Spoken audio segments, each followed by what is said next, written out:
Hello guys, it's me Sanjay here. Warmly welcome you all for this session. So yeah, I just came early for 2 minutes to check whether my audio and my screen and my face, if everything is clear, just post all clear Sanjay in your live chat. So I hope you all really excited. It's been a very long years we are conducted this kind of YouTube live session, and we are conducting this after a very long time. I hope you all also really feeling happy with the value which we are providing in for free, because this content is going to be there in this YouTube, and you can also download all the source code and materials as well. So if you are really happy about the value, but before that, if audio and screen and face, if everything is clear, just post all clear Sanjay in your comment section. And in the meanwhile, I just wanted to welcome all the people who are all out there. Here we have first message which has been posted by Dishwandini, and then Ashna, and then Balu, and then Mohammed, and then Veer's Learning. And here we have Mekala Hi, and Rupesh Hi, and Rising Star Clifford Hi, and Crazy Gamer Hi, and Lakshay Hi, and that's amazing, guys. Yes, valuable Sanjay bro. That's awesome. Clifford for posting this. Hi, everyone. Thank you so much for coming. All clear, Sanjay bro. Thank you, Clifford. Okay, and also every people just keep one thing in the mind: no spamming. Okay, so always keep on have a healthy conversation or healthy interaction. Okay, don't do the spamming. And Preeti Tiwari, hi, good evening, Preeti Tiwari. So hello everyone, guys, and all people, you can just share your comments like where are you from? You just give that in your comment section. And Manjunath, hi, Manjunath. Okay, and Crazy Gamer, bro, open web UI and NI10 as a backend with Ollama. Be great, set this up. Okay, but yeah, we'll be doing it in a different methodologies. Everything can be done by using different ways, and today we are going to do it in a different way. So, but let us check, let us practice everything is possible. Okay, Veer's Learning, all clear, Sanjay sir. Thank you, Veer's Learning. And Raven, hi, and Gagan from Bangalore, Crazy Game and all good. And Lakshay, Haryana, and Balu, Hyderabad. Guys, and also how many of people have attended all my event before? If you have already attended my event, you just post I did Sanjay in your comment section. If you are attending my videos or live session for the first time, you just post first time Sanjay in your comment section. Okay, so first of all, let us start the session. So the time is up. So I hope you all really excited. So let us start the session officially. So hello everyone, it's me Sanjay here. I'm warmly welcome you all for this artificial intelligence bootcamp session. And in this bootcamp session, we all going to build some mini ChatGPT kind of app, which is gonna be running from our own laptop. And this is the combination of generative AI knowledge and the web development knowledge. So I hope you all really excited, and also no API and no cost, because nowadays there are a lot of people showing you an NI10 and other all these things where you will be mostly using OpenAI's API, which is really not affordable for the students to practice, because OpenAI API is so, this performance is good, but it is expensive that students can't able to afford. So that's why we are really going with no API and no cost kind of event, where we are not going to subscribe for anything. We are going to use all the available free resources, and then we are going to work on this kind of mini ChatGPT app. So if you are really excited for this event, just post super excited Sanjay in your comment section. So first of all, while talking about this event, first of all, no prior knowledge is required. Okay, everything I'll try to teach everything from the scratch. Even though you have a web development skill or not having a web development skill, I'll try to cover everything from the scratch. I'll give you a very detailed explanation about everything. But if you have some basic knowledge, it will be somewhat easy. But if you don't have any basic knowledge, no problem. I'll try to teach everything from the scratch, step by step. So if you are really excited for this hands-on and step-by-step series, just post super excited Sanjay in your comment section. So first of all, I would like to start this session by telling you our mission. So you are learning from this Pantech.ai or Warrior Hub. This is a 23 years of product-based company. Even if you are checking out our website, we have manufactured a lot of products under the category of electronics, electrical, mechanical, robotics, artificial intelligence, and so on. And our mission is to create 10 million studentpreneurs by helping them both professionally as well as personally. Because our goal is not to make the people to get placed in a job. Other than that, even imagine you have learned data analysis, and you can do the data analysis as a freelancing, and you can create that as a second source of income. Or if you are able to create one AI agent, and that you can just do as a freelancing, and you can create the second source of income. So that is what our mission is, to create 10 million studentpreneurs. Okay, not only just you are going to learn and you're going to wait for your 4 years to complete to get the job. Apart from that, whenever you are learning, at the same time, you're going to use that skill and to create another source of income, or even starting up your own company and so on. So that's our mission. I hope you really love this mission, and I hope you really wanted to be in this mission. If you really wanted, you just post "I am in Sanjay" in your comment section. And I really love this chat. The chats are really filled with a lot of messages. Thank you for all the lovely interactions which people are sharing. So now, shall we begin the session? Okay, we are directly jumping out of the session. I hope you all really excited for this 100 times the value. If you are really ready, just post "ready" with fire emoji in the live chat, guys. And don't worry, guys, all this material which is gonna be given for you, with includes of like all the source code and all this PDF, everything which is gonna be given for you. So you don't want to spam or something. Just first of all, have a notebook with you and take as much notes you can. And later you can just wait for the documents to be uploaded, like PDF, or it can be a source codes and everything you can download it later. But for now, just I need 100% focus onto this session. So I hope you all ready. If you had a notebook and if you're ready for this session, just post "super ready Sanjay" in your comment section. Okay, Jobin Joes, hi, and Veer's Learning, and Ravent, and Clifford, and Abai, and Preeti, and Benama Zagia is here, hi, and Abai, hi, Abdul Wahid, hi, and Jobin Jose, hi. Thank you for all the lovely comments, guys. So now, let us begin the session.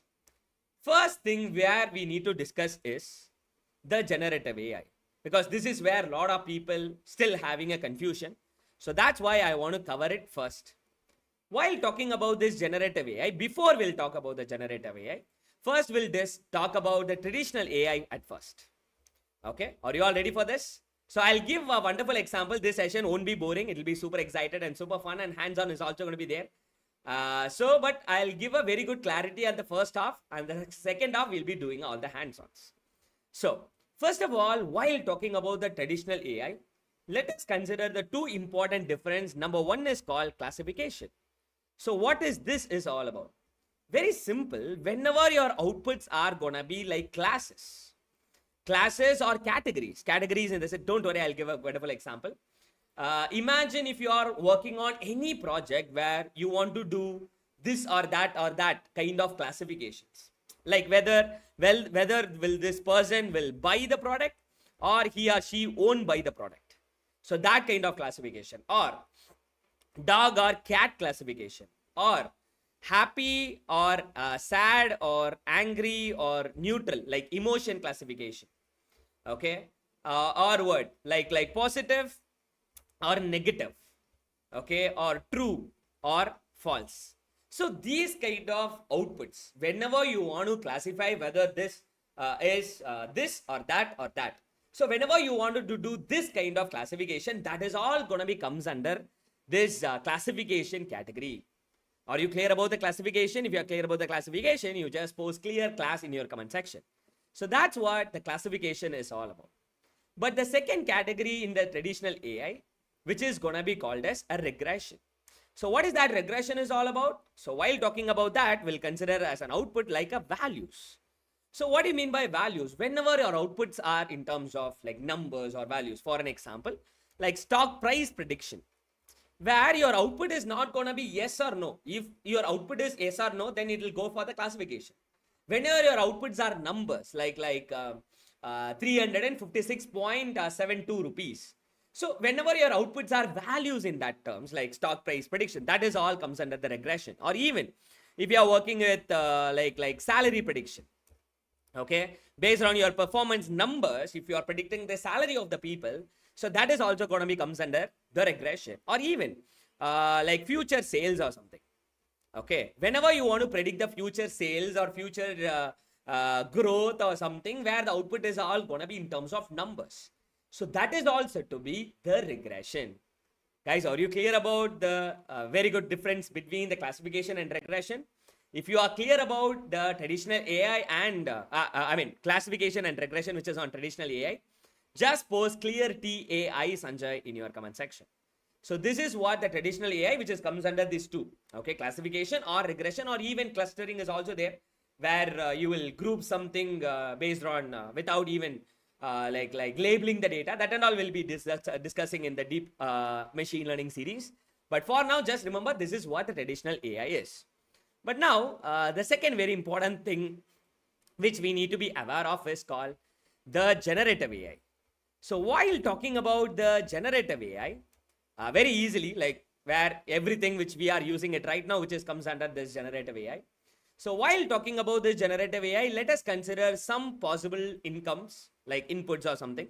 Like for an example, the format might be a text or image or video or audio. So these are all some form of input for an example. At the same equal format of outputs will also be there. Like for an example, if you take this text input, it will generate a new form of text output. The best examples are our ChatGPT. So this comes under the text to text kind of generative AI. And second is called text to image, where we have a Midjourney or we have an ideogram or we have even ChatGPT as well. And third category called text to video, where our Google VO3 and so on is there. And even text to audio, where you have 11 labs and so on. So this is what the text to text possibility, or even this other possibility is also possible, like image to text or image to image or image to video or image to audio or even video to text and video to image and video to video and video to audio. So every possibilities are there whenever you are really working on this generative AI. So first of all, before going further, are you all really satisfied on the generative AIs? If you are really clear about the difference between traditional AI and generative AI, just post super clear Sanjay in your comment section. Okay, traditional AI is the place where you will do whether it is a classification or regression kind of project. This comes under the traditional AI. But when you are talking about the generative AI, if you are giving some form of input, it is going to generate a new form of output that is known as the generative AI. So if you are super clear about this generative AI part, just post super clear Sanjay in your comment section. So generative AI is clear because as I've already told you, today's session, we are going to combine both, okay, generative AI and web development. And then we are going to create an app. You might have some questions, Sanjay, why I have to create such kind of apps? Guys, very importantly, we all learning any skill, that's okay. And we are practicing it in our own laptop, that's also okay. But it should be having a final outcome that it should serve some purpose, or it should be like fully functioning application or something. So that's why, even though you are really studying just computer science or whatever, like AI or something, what if you have created one kind of AI application? So for that journey, this is what gonna be your first step. Imagine there is one idea you have. Let me show you a simple idea. In my school, in my neighbor, or my friends, they all posting their pictures in social media and looking for hashtags and quotes in Google. Okay, that's what my friends always used to do. Okay, whenever they are posting some picture in social media, and they are always looking for the hashtags and quotes in Google. So thinking about a quote about mindset, a quote about motivation, and they will copy that description and hashtags, and they will put it in the description of that certain post in the social medias like Instagram and so on. But what if we are taking that as an idea and we are creating an app for our friends? Okay, later we can publish it to the public, but initially, what if you have taken that idea and you are creating that as an app? For an example, you just see, carefully watch this. Here you can see this. I'll just show the demo first of all. So this is an app where you can write a description, whatever the pose you have given in that picture. Like person thinking about the life and looking out the ceiling and thinking about the life. So if you are writing such kind of description able to generate the required in this replies text box, based on what this tool is description capable of with is, the this tool is capable of giving you the complete quote and hashtags for you. Guys, do you love this project? If you really love this project, you just post, I love it. So whenever you are writing some description and if you are clicking generate description, it will automatically write the code and hashtags for you, so that your friends can make use of these tools regularly. So this is an awesome idea which I got for my friends. So what if you also creating such kind of tool, and you are integrating, you are starting up your own company, and you are purchasing one domain, you are purchasing one hosting, and you are purchasing a payment gateway, you are subscribing for the payment gateway, and you are registered your company, and you are put at the pricing plan where people can use where people can pay 99 rupees to use your tool, okay, unlimitedly. Okay, do you really love this idea? So this is what, always whenever you are really looking out the surroundings, you just try to observe the environment and try to find out some problem statement. And now we have our AI assistants like ChatGPT, kind of all AI tools out there, like by using even vibe coding, we should create the fully functioning app or something like this, and you can put up a pricing plan right there, and you can make it to create another source of income. So this is what that every people should able to be developed. Okay, you should create the fully functioning apps or something where it is also going to create another source of income. And whenever you are applying for the job or something, you can mention this in your resume that this is what my tool name is. And whenever your interviewer is visiting that URL, they can visualize how you have developed the tool. And you can give the stats like this many visitors are there in my tool, this many subscribed people are there in my tool. Even it is a less numbers, instead of comparing with the people who have did the face recognition project in a laptop level, those people who have created the fully functioning product, and they have purchased the domain, hosting, company registration, and they have made or they have worked on the complete front and back end deployment, and their resume is going to stand out of the crowd. Do you really agree with that? So that's why we have really arranged this session. I hope you are really happy about it. So that is what it's all about. And first, on this step, we have discussed about the generative AI. And second, while talking about the website, the first thing which we need to see is called the front end. What do you mean by that? You just imagine this is the Pantech.ai website.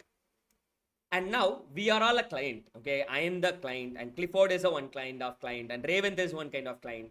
We all client. Now we are visiting this website, and we are scrolling the mouse. When you are scrolling this mouse, we can see the content, and if you are clicking some button, something need to be operated, and this is bouncing, and this is scrolling, and even when I'm hovering, it is bouncing a lot.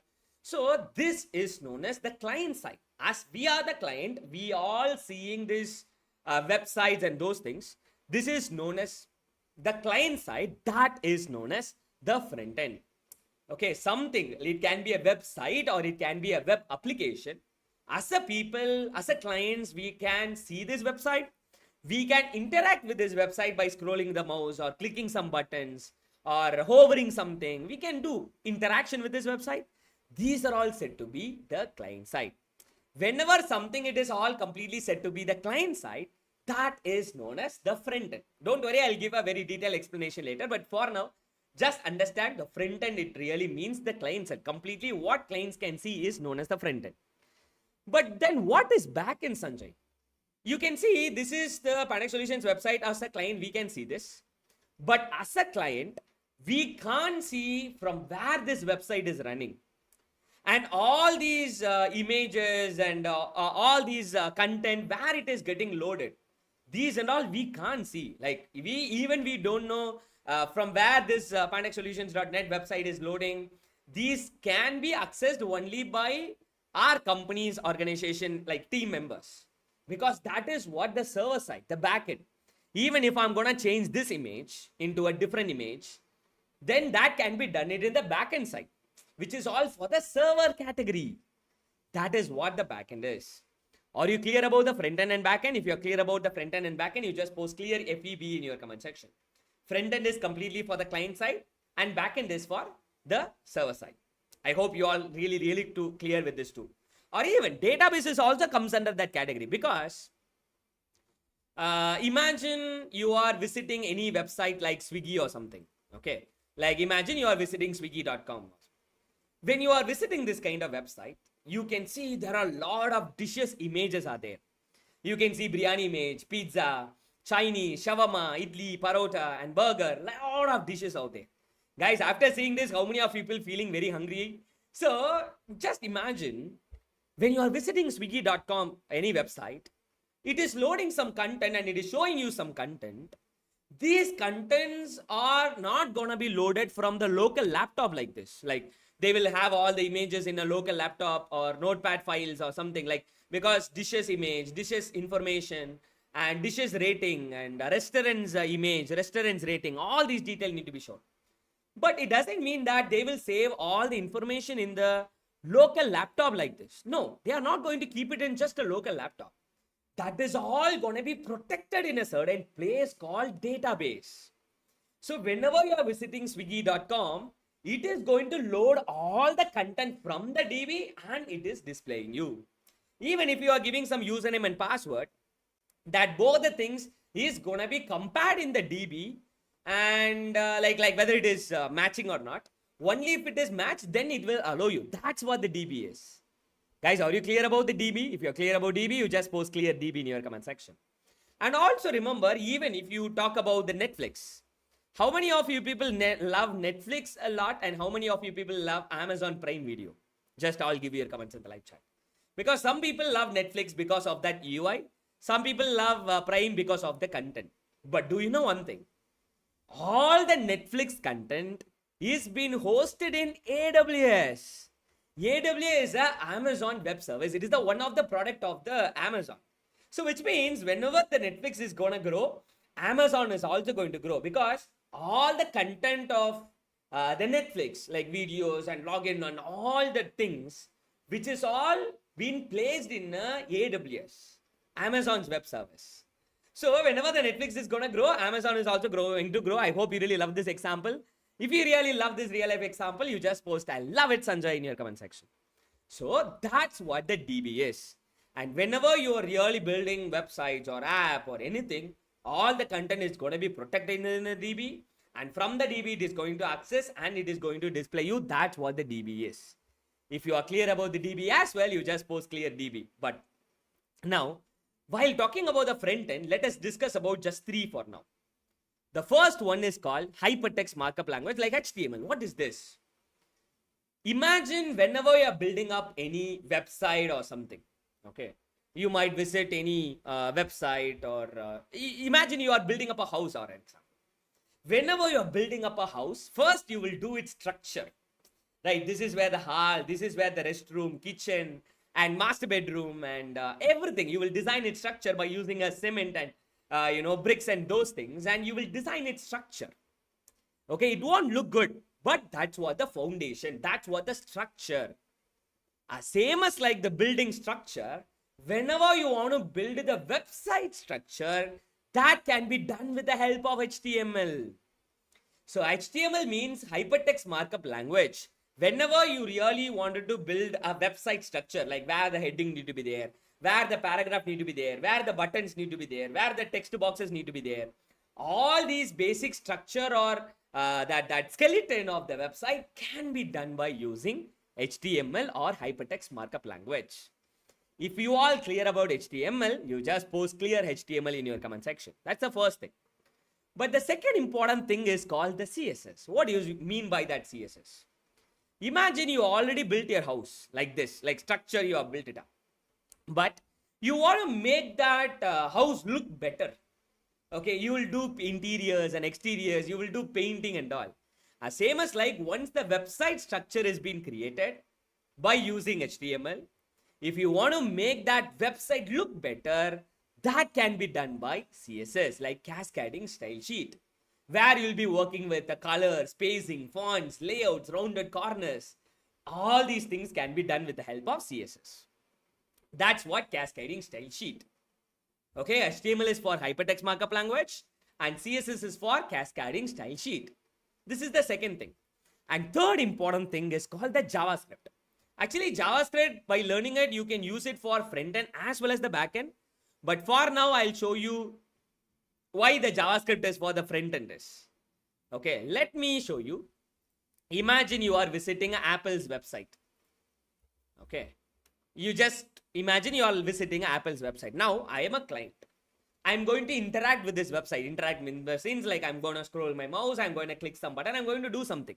Just carefully watch. Now I'm scrolling my mouse. Okay. Ta-da! Can you see that? The tool laptop is coming from the bottom.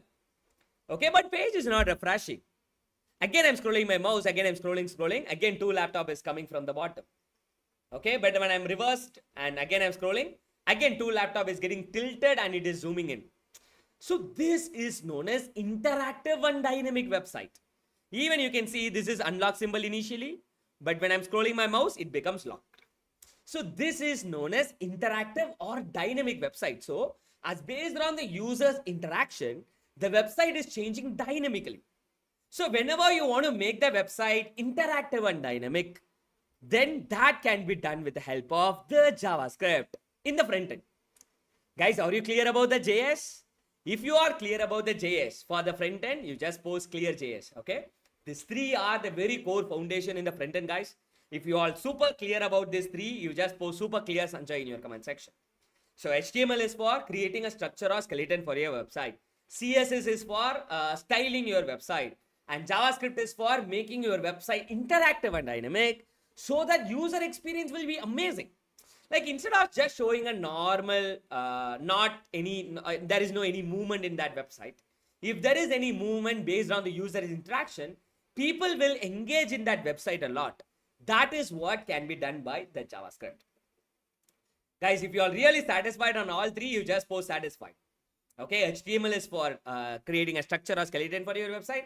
CSS is for styling your website.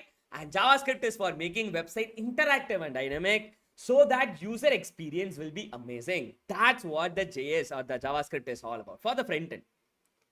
Okay, is it super clear? That's great. So now the second is called the backend. While talking about the backend, yeah, so in front end there are options. Okay, you can use HTML, JS, JavaScript, you can use React, you can use Angular, you can use Vue.js to create the front end. Same as like in backend also you have an options. Like Node.js and Express is there, Flask is there, Django is there, PHP is there, Java is there. But whenever you're working with a Python programming, you can go with a Flask and Django because these two are a Python-based frameworks. Okay, I'm repeating it again. Front end is for client side, back end is for server side. Okay. But in the back end, there is an option. You can use Node.js and Express or Flask or Django or PHP or Java. But whenever you are specifically using Python programming on creating apps, then you can go with the Flask or Django because it is all Python-based frameworks. And while talking about this Node.js and Express, this Node.js, it is a way to run JavaScript outside the browser. Okay, and here we are going to create the server in the Node.js. Okay, we will use the Node framework called Express to build a tiny server. Okay, because this Express is a one kind of Node's framework, which we are going to use it in this session, where it is going to be very helpful to build a tiny small server. Okay, so that's what we are going to use it. And yeah, that is what it's all about. Okay, we'll discuss about this later. So guys, are you clear about the backend first? So front end is for the client side, backend is for the server side. If you are super clear with the both, you just post super clear Sanjay in your comment section. Okay, the session is really going good. And the third important thing is called DB. As I've already told you, the database is the place where all the content is going to be protected. And even in the database also, there are a lot of options like MongoDB is there, PostgreSQL is there, MySQL is there, Amazon's AWS is there, and Microsoft's Azure is also there. So there are a lot of databases available which you can use it for. So this is what the basic understanding about the web development, because I don't want to go with the session directly like this is what the front end HTML, this is what the CSS code, this is what the JavaScript. I don't want to go directly on that. Instead, I just want to make every foundation to be very strong. So that's why we have discussed about the difference between traditional AI versus the generative AI at first. And while talking about the web development, we have discussed about the front end, which is client side. And HTML is for structure, CSS is for styling, JavaScript is for making website interactive and dynamic. For the front end, that's what this is all about. And while talking about the back end, we have discussed about there are a lot of lists, Node.js, Express, Flash, Django, PHP, Java. But out of that, whenever you are working with the Python programming specifically, we are going to, we can use this Flask and Django. But Now, while talking about the backend, if you want to create a miniature or some small server, you can use this Nodes framework called Express to build that small tiny server. So that's what we are going to work on. I hope you all really super satisfied. And even the next important thing which people should be aware is called what is meant by server.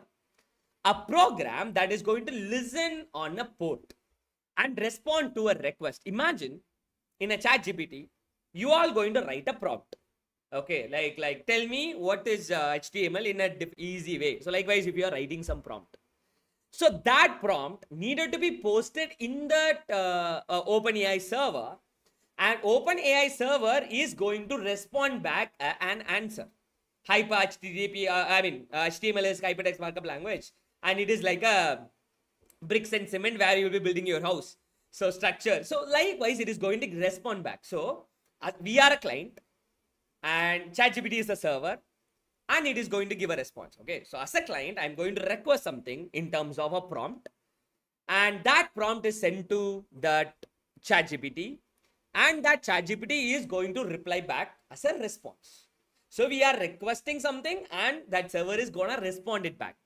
Or you are getting a clear idea about the server? And the best example, even if you are talking about the local host, now which we are going to show it in right now in this session. So if you are talking about the local host 3000, here the host is gonna be our computer. Okay, even you can make it publicly available. Either you can use ngrok, or even you can purchase the another domain and you can assign it. That's all okay. But for now, localhost is our computer, and this 3000 is a port number. So now today we are going to start the server which is going to run on the port number called 3000. So whenever we are going to initialize the generative AI, and it is going to send some data, and as a server we are going to request something in that same port number 3000. So it is going to give the reply in that same 3000 port number, and then we can display it in our ChatGPT tool. So if you are clear about the server, just post clear server Sanjay in your comment section. Okay, is it really going good? So that's what the server is all about. And then the very important thing which we need to be aware of is called API. What is that API is? Application Programming Interface. For an example, imagine there is a tool. Okay, there is one tool and another tool. If you want to create a communication between one tool with another, that can be done by API. Even today, I've shown you that the ChatGPT kind of where Instagram quote and hashtag generator. Just carefully watch. So here we have used OpenAI API. We need to subscribe for this. Like you have to invest your money there. But just for demo, I'll show you. There is a ChatGPT, like OpenAI server is there. And here we have an Instagram description generator tool is there.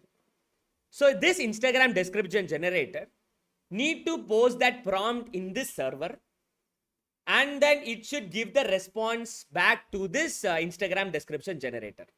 So whenever this kind of communication is need to be happened, that can be done by API. API means application programming interface. Whenever you want to connect one tool with another, that can be done by API. Okay, even if you are really connecting a Google Drive with this, like all the information need to be saved in the Google Drive, then we need to get the Google Drive's API.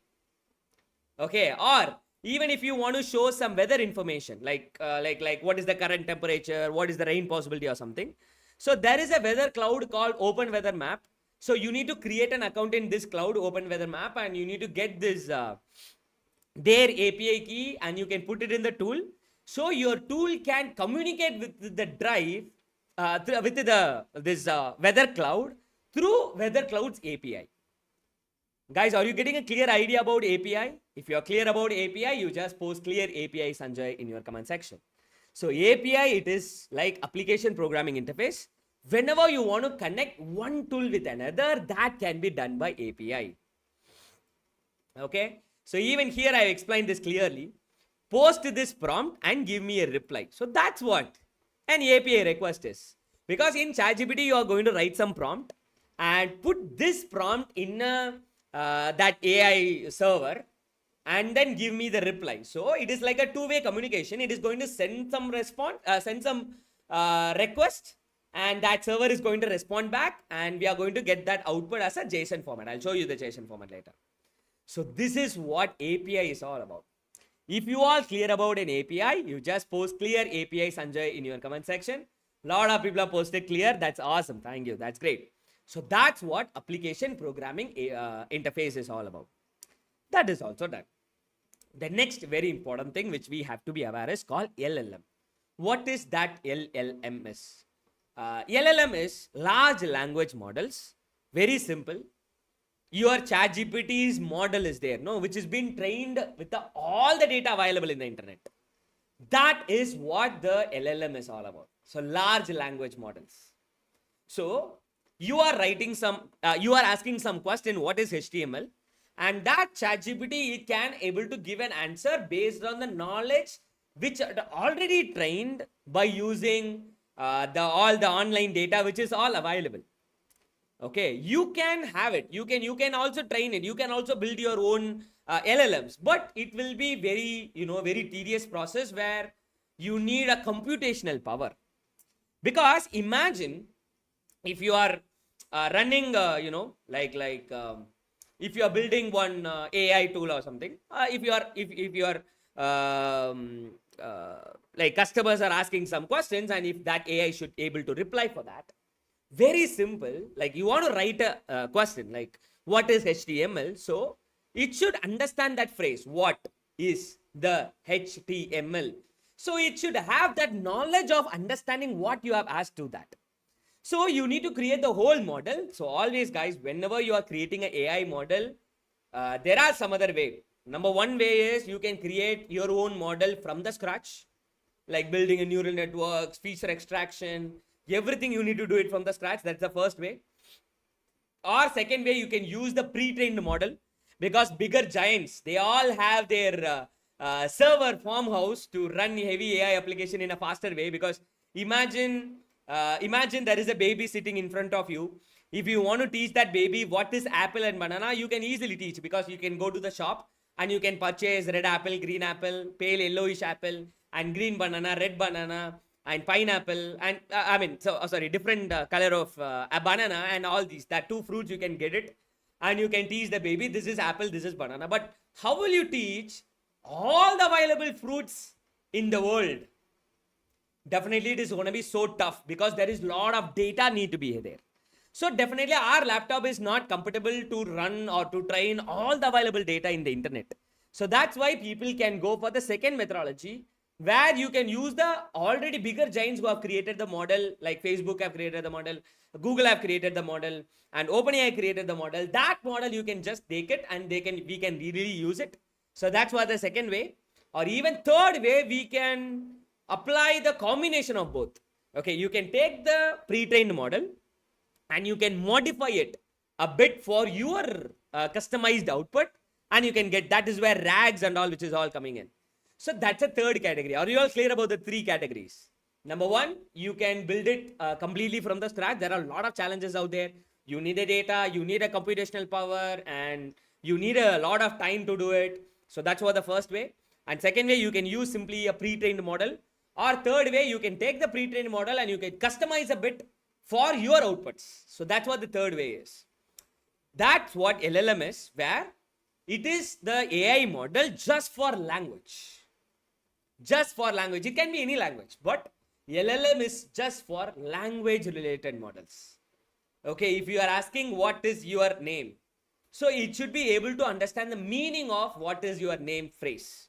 So that's what the LLM means, large language models, where AI is going to give you the answers in the format of text or in the format of audios and those things.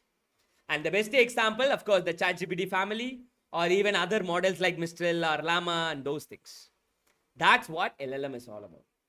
If you are clear about LLM, you just post clear LLM Sanjay in your comment section. So that has also been done. Now, what is this Ollama is, Sanjay? Okay, let me show you. Or you can visit the website like Ollama. What is this Ollama is? Ollama is really helpful to download the LLM model in your laptop. Do you love it?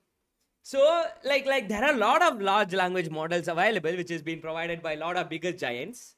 you can download that model and you can use it from your own laptop itself. You can see, just visit ollama.com official website. And once you have visited this website, go to models.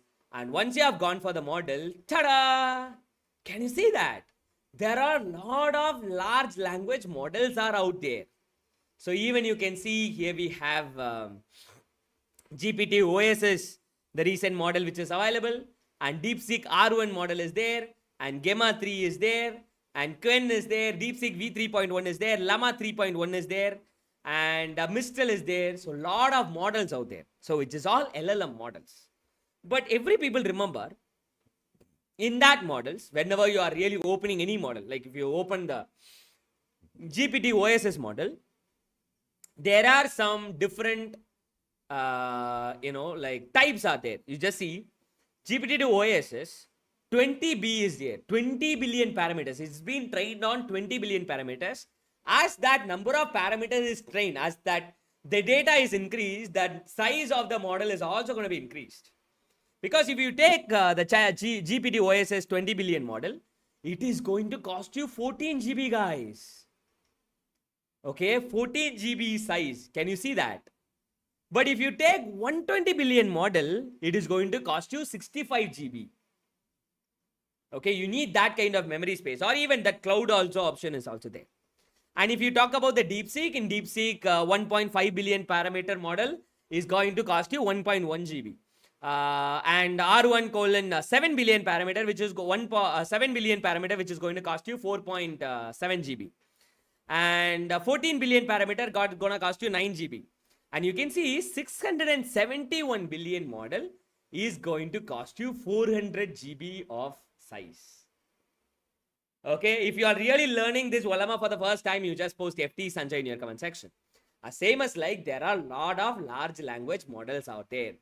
So while talking about that large language models, in this today's session, I'm just going to use a Mistral. Okay, it is like between where the 7 billion parameter, which is going to cost you around 4.4 GB. That's what the Ollama is all about. So that Ollama platform, which is helpful for downloading the LLM model in our own laptop. So that's what Ollama is all about. And while talking about this whole flow, how it is going to work is, first, in the browser, for the browser, the app, we are going to use HTML, CSS, and JavaScript. And then, if you are giving some prompt on something, it is going to pass, it is going to post that ask where already the server which is running on port number 3000. And then it is going to call the Ollama API, like that address /API/generate. And it is going to call that Ollama API. And then it is going to be passed into the LLM model, which the Mistral, which we are going to download, because don't worry, I'll cover the hands-on as well. And that Mistral, it is going to return the text output, the answer for that. And that answer is going to be taken. Again, the node is going to take that answer and send back as a JSON format. And then browser is going to show the text. Guys, are you all really super clear with the flow? So if you all super clear with the flow, you just post super clear Sanjay in your comment section. So while talking about this flow, first the browser, where HTML, CSS, and JavaScript, which we are going to use it to get the that UI, like how it really looks like. So that HTML, CSS, and JavaScript, we are going to use that thing to build it up. And we are going to put some prompt, and it is going to post that in that Ollama API. And that prompt where LLM is been, like Mistral model is already there. So that Mistral model is going to return that text. And then that node is going to send the answer back as a JSON. And then browser is going to show the text. If you all super clear with the flow, you just post super clear Sanjay in your comment section, or you just post IGT. I got this Sanjay in your comment section. And here, some technical people who might already aware, you might ask a question. Why do we really need Node if Ollama already has an API? Very importantly, the browser should not directly call the local AI on random ports, because the port might be different. Okay, that because I'm going to have that Mistral model in our laptop, so the browser should want to communicate with that server where that port number is. So that's what the first important reason.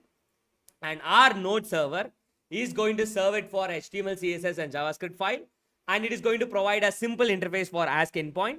And it is going to forward the user question to Ollama, gets the answer, send it back to the browser. So this is what that our node server job role is. Okay, which is forward the user question to Ollama, gets the answer from the Ollama, and send it back to the browser for displaying it. So this is how this is all going to work. If you are really super clear and if you are ready for the hands-on, just post ready Sanjay in your comment section. And do you guys have any question? If you really have any questions, you can just ask your questions in the live chat in this clarity session before jumping onto the hands-on. And even I can conduct some small quiz, try to give an answer for all these quiz guys. Are you ready?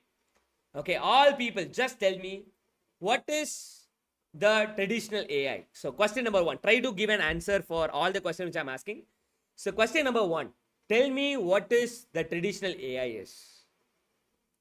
Question number 2, what is generative AI is. So try to give the answers for the first question called what is traditional AI, and second question, what is generative AI. So that's the second question. And try to be giving a third answer. What is the difference between front end and back end? And remember guys, even databases comes under the back end, because database also clients can't see it. So that is also comes under the back end. So don't forget that. I forgot to add that point before. So first question, what is the purpose of traditional AI? What is the help of with the generative AI? And third, what is the difference between the front end and back end? And tell me the third, what is the purpose of HTML? What is the purpose of CSS? And what is the purpose of JavaScript? Try to give the answers for all these questions, guys, so that you will be having a very good quick recap. And then tell me what is the purpose of server? And then what is API? And then what is LLM? And then what is the Ollama's job role is here. Okay, a lot of people have given a great answers. That's awesome. But this is what the ideology you should have. The traditional AI, where you'll be having both classification and regression. Generative AI, whenever you are giving some form of input, it is going to generate the new form of output. That's what generative AI. And while talking about the website, the front end is completely for the client side. So back end is completely for the server side. In the front end, HTML, CSS, JavaScript is here. HTML is for structure, CSS is for styling, JavaScript is for making website interactive and dynamic. And whereas in the backend, Node.js, Express, Django, Flash, Django, PHP, Java is there. But we are going to use that small node framework, which is Express, which is going to be very, very easy to create a small server in our local laptop. So that's why we are using this Node.js and Express. And then server, where we are going to run this server from our laptop, which is going to provide you the local host. And then while talking about API, it is like application programming interface. Whenever you want to connect one tool with another, that's what the API is all about. And then while talking about LLM, which is like large language models, which is going to be helpful for, which is nothing but a model, like language models, which even while creating that model also, I've shown you 3 ways. Either you can create the model from the scratch, or you can use a pre-trained model, or you can load the pre-trained model and you can customize it. Even generally in a traditional AI, we'll be calling it as like a transfer learning methodology. And then Ollama, which is going to be helpful for downloading the LLM available pre-trained model in our local laptop. So that's what the Ollama platform is going to be so helpful. And then while talking about the flow is, first by using HTML, CSS, JavaScript, we are going to create the web app. And then we are going to use we are going to put the post method to post the prompt in that server. And then that node calls that, it is going to call that Ollama API, where it is going to put that prompt in that Mistral model, and that Mistral model is going to give us that output. And then that we are going to print it in the browser. Okay, first we'll get it in the JSON format, but we'll pass that and we will print that in a browser. So guys, I've given a very quick recap of the clarity session. If you are really, really super satisfied up to now, you just post super satisfied Sanjay in your comment section. Guys, now the time is 7:48. In this today's session, the first 1 hour is about to be reached. All people just share your comments like, how was your first 1 hour session really went? Am I adding a very good value? Because those people have attended this, or people who have watched these videos for more than this 1 hour, this itself, it is showing that you are extraordinary people, where you all interacted with me a lot and You are about to complete the first 1 hour successfully. Even it is a clarity session, you all covered. I can also directly go for the hands-on, guys, because a lot of people have posted that videos on that. But a lot of people need that foundation to be very strong. So that's why I taught the foundation first. And then now I'm jumping into the hands-on. So if you are really, really happy about the session, just post super happy Sanjay in your comment section. All people, just give your comments in the live chat, guys.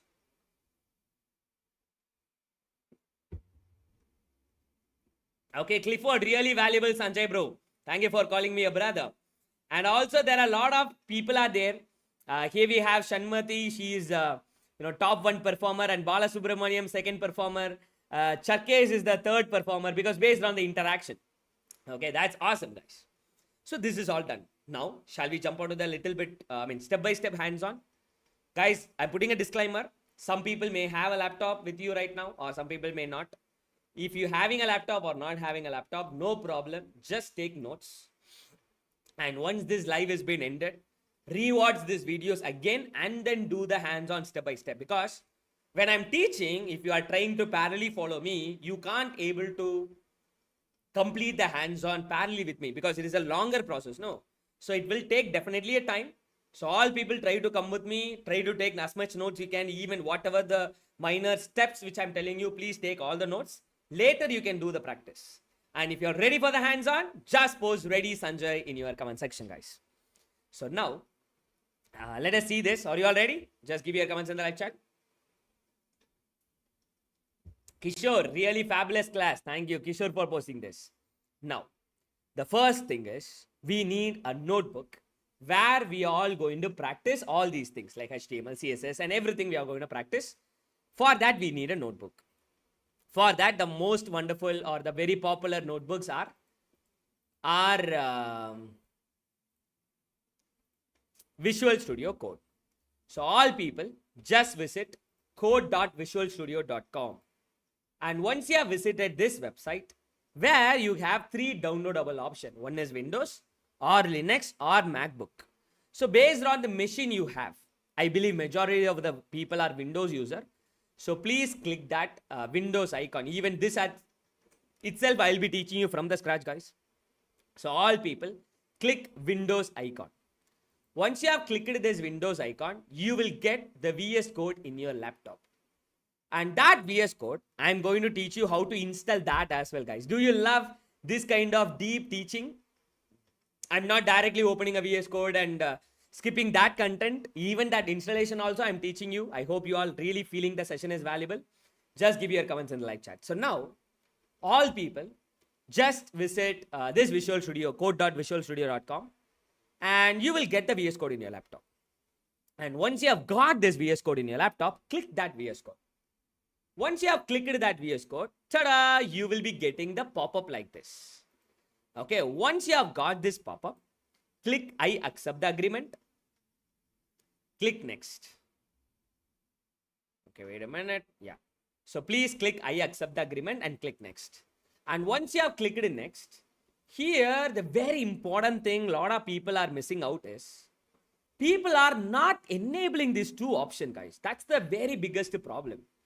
Okay, like they are directly clicking next and they are directly clicking next and install. Don't do that.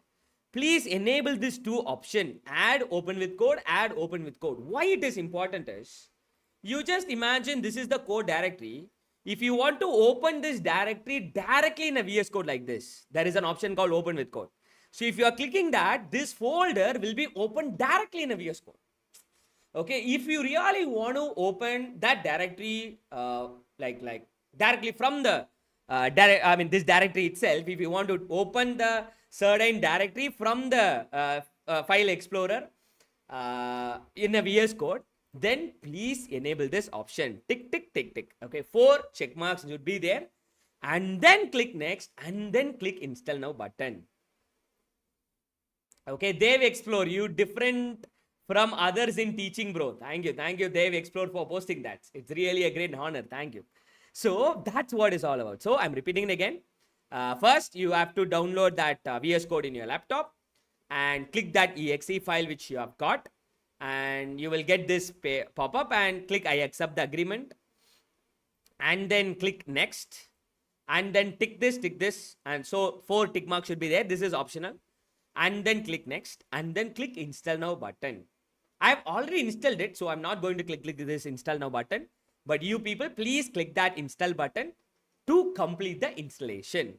And once you have completed the installation, if you are going into search and if you are typing Visual Studio Code, ta-da! You can see that Visual Studio Code is appeared in our laptop.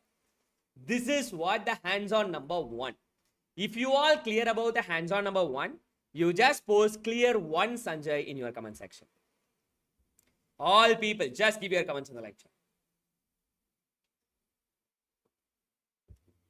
So hands-on number 1 is downloading and installing a VS Code in our laptop, because this is the place where you can, a single notebook where you can write HTML code, CSS code, JavaScript code, Python code, everything you can just write it in this VS Code. So that's why we are using a VS Code notebook. So I hope you are clear with the first hands-on. If you are clear with the first hands-on, you just post clear 1 Sanjay in your comment section. Okay, thank you for all energetic explanation, interaction. Tejasvi clear, and Gagan clear, Ashna clear, Dev Explore clear. Thank you for all the comments, guys. So we guys have set it up the VS Code in our laptop. This is where we are all going to write the HTML code, CSS code, and JavaScript code, and so on. The second category where we need to download and install Node.js. And while talking about the Node.js, all people, please visit this website link, which is your Node.js.org. Once you have visited this Node.js.org, click that download now button. Once you have clicked that download button, you can see the Node.js versions out there.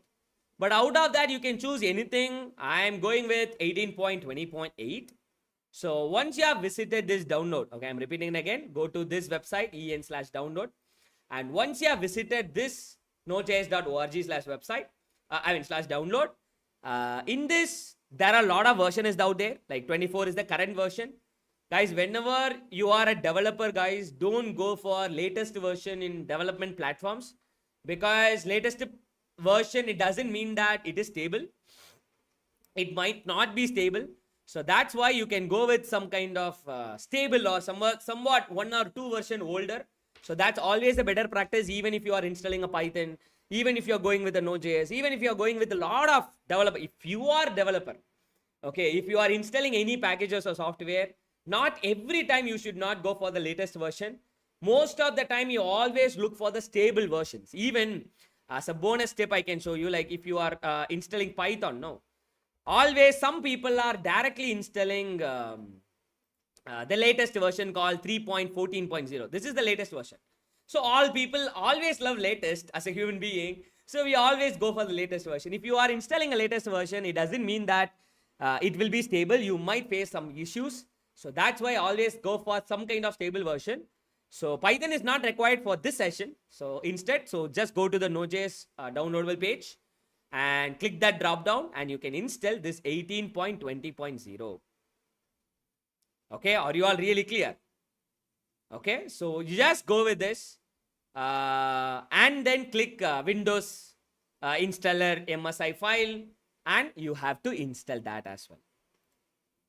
Okay, you can see Windows is there, 64 is there. So if you are clicking a Windows installer, you will get that MSI file in your laptop. So version 18.20.8 x64 MSI file. And please click that node and install that Node.js in our laptop. So you will be getting this pop-up like this, and click next button. And since I already installed, it is showing me repair or change or remove. But for you, when you are installing it for the first time, you can just click next, and install it. So this is what the second hands-on or second step. If you are clearly clear with the second hands-on, just post clear to Sanjay in your comment section, guys. Guys, and also let me ask you one question. Do you know what is the purpose of Node.js? All people, give your comments in the live chat. What is the purpose of the Node.js, guys? Let us see who's going to give a first answer.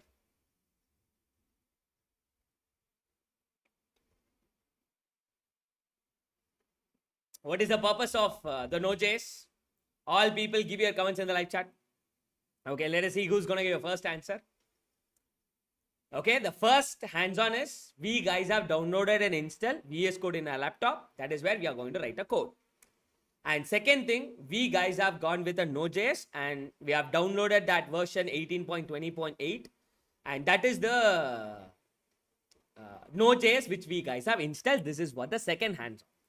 So if you are clear with this two hands-on, you just post clear Sanjay in your comment section. Okay, Dev Explore given the first answer. The right answer is for the backend.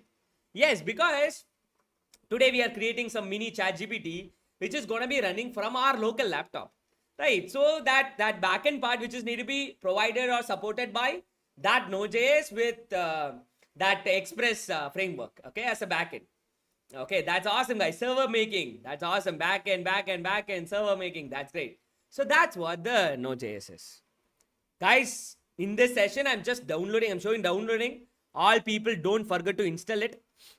Because here I clicked that MSI file and we have got the MSI file. Well, click that MSI file and complete the installation. And once you have completed the installation, you have to verify it. How can we verify it? Just go to search, type CMD. Your command prompt will be there. Just click that command prompt. And once you have got that command prompt, type node space -v. Enter. Ta-da! You can see that node version which I have is 18.20.8. Which means that Node.js has been successfully installed on our laptop. That's what the first thing. And what's the second thing you have to do is npm space -v. What is that npm is? We need some packages, guys, because in Node itself, it has some sub packages. If you really wanted to install that as well, you need this npm. So npm means Node Package Managers. So that npm should also be verified. So when you are typing node space -v, I'm getting v18.20.8. And while talking about the npm space -v, I'm getting 18.20.8. So this is what we have got. Okay, I'll give this command in the live chat as well. And even while in npm also, you can test it out by using npm space -v. So I've got 10.8.2. Don't worry about this version mismatch. It will be same. I mean, it won't be same. Node's version will be different and npm version might be different. So Node version is 18.20.8 and npm version is 10.8.2. So this is what the second step is all about. I hope you guys have noted down, or some people might have also done as well. Okay, how many of you are really doing parallel with me? If you are really doing parallel with me, you just post me in your comment section. So that is also been done. Now the third important thing is called Ollama. Shall we install Ollama? What is the purpose of Ollama? Let us see who's going to give a first answer for this. Tell me, what is the purpose of Ollama? What is the difference between node-v and npm-v? We are checking out the nodes version. Here we are checking out the npm's version. V means version. Okay, what is the version of node and what is the version of npm? So that's what we are checking out to verify whether the Node.js installation has been successful. That's what we have done. And third important thing, guys, and also if you have any technical questions, ask all your questions at the end so that we can focus on the technical part at the beginning and later we can interact. So the third important thing is called downloading and installing Ollama. What is for LLM? Yeah, what is for Ollama? Yes, it's for LLMs. Because large language models, which is available in the Ollama, you can download that LLMs from the Ollama things. So all people, just visit the Ollama's official website, ollama.com/download. And once you have gone for this, again, there is a Mac OS, Linux OS, Windows is also there. I believe majority of people are Windows. If you are a Mac user, go for the Mac. So click download for Windows. And if you are clicking download for Windows, ta-da, you will be having, it is gonna cost you 1.1 GB, guys. Okay, please wait until it is downloading. So it is going to cost you 1.1 GB. So download this Ollama and install that Ollama. Because it doesn't mean that like Sanjay Ollama, it has the models. Like it has that Mistral model, GPT OSS model and DeepSeek model, every model. You can, if you want to directly access it, you can go with that online, cloud-based models. But it's better if you want to download that model in our local laptop. You need to keep it in your own laptop. Then you have to download the Ollama first.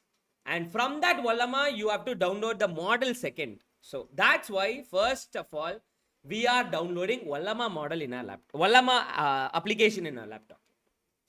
So then Ollama is going to be starting running in our laptops. And then if you are wanted to download any LLM model, you can easily download it from this Ollama, commands. I'll tell you commands, don't worry. Okay, so this is what the hands-on number 3 is all about. Okay, and also once after installed it, you have to test whether the Ollama is running, because because you have installed that, it doesn't mean that it is working or it is running in your laptop. You have to check whether the Ollama is running. Only then you can able to download any LLM model you want. Okay, so yes, it's almost completed. Yes, now you can see we have downloaded this Ollama in our laptop. Once we have downloaded this Ollama, just click that exe file.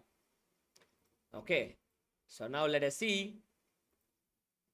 So once that LLM model has been, Ollama has been downloaded, it's time to install it. So you have to click that exe file. And once you have clicked that exe file, you will be getting one pop-up. Okay, in that pop-up, same procedure, like you have to click next and complete the installation. Ta-da! This is what the third installation window we have got. And here there is one single button called install button. Just click that install button and complete your installation. I already completed the installation. So all people download this Ollama and click the install button and complete your installation. And once you have completed the installation, it will take some time, guys, because for downloading itself, it will cost you 1.1 GB. And then you have to click the install button and it will take some time to install it. And once you have completed the installation, if you want to check whether the Ollama is running in our laptop or not, you can test it by using the command called Ollama space serve. Where should I run? From the command prompt. Okay, just type command prompt. Okay, just type command prompt, type CMD and open your command prompt and type Ollama space serve. Whenever you are executing Ollama space serve and enter, ta-da! Can you see that? There is an error. Don't worry about the error, because the error is very simple. It is already listening to the TCP, like this is the address and this is the port number 127.0.0.1:11434. This is the port number. So this is what it is already running. Only one usages. Okay, Ollama can run from only one place. You can't run Ollama like multiple times, 2 times, 3 times or 4 times. So we are running, when we are trying to execute Ollama space serve, if it is running, okay. If you are getting error also, okay. Okay, because it is already running. This error showing that it is already running. You don't want to run it again or something. That's what your hands-on number 3 is all about. If you are clear about the hands-on number 3, you just post clear 3 Sanjay in your comment section. The first hands-on is download and install VS Code. Second hands-on is download and install Node.js. Hands-on number 3 is downloading and installing Ollama in our laptop. And we have made sure it is running. If you're clear with the third hands-on, you just post clear 3 Sanjay in your comment section, guys. All people, give your comments in the live chat. Guys, are you all really enjoying the session? Am I adding a very good value for you? If the session is so valuable, you just post valuable Sanjay in your comment section.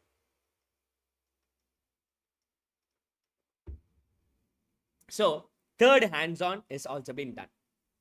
We guys have downloaded and installed the Ollama in our laptop. All these things we have done. Now, we'll go for the fourth hands-on, which is pulling LLM model. Sanjay, how can I determine which model I need to pull, Sanjay? Because in the Ollama website, you can see there are a lot of models out there.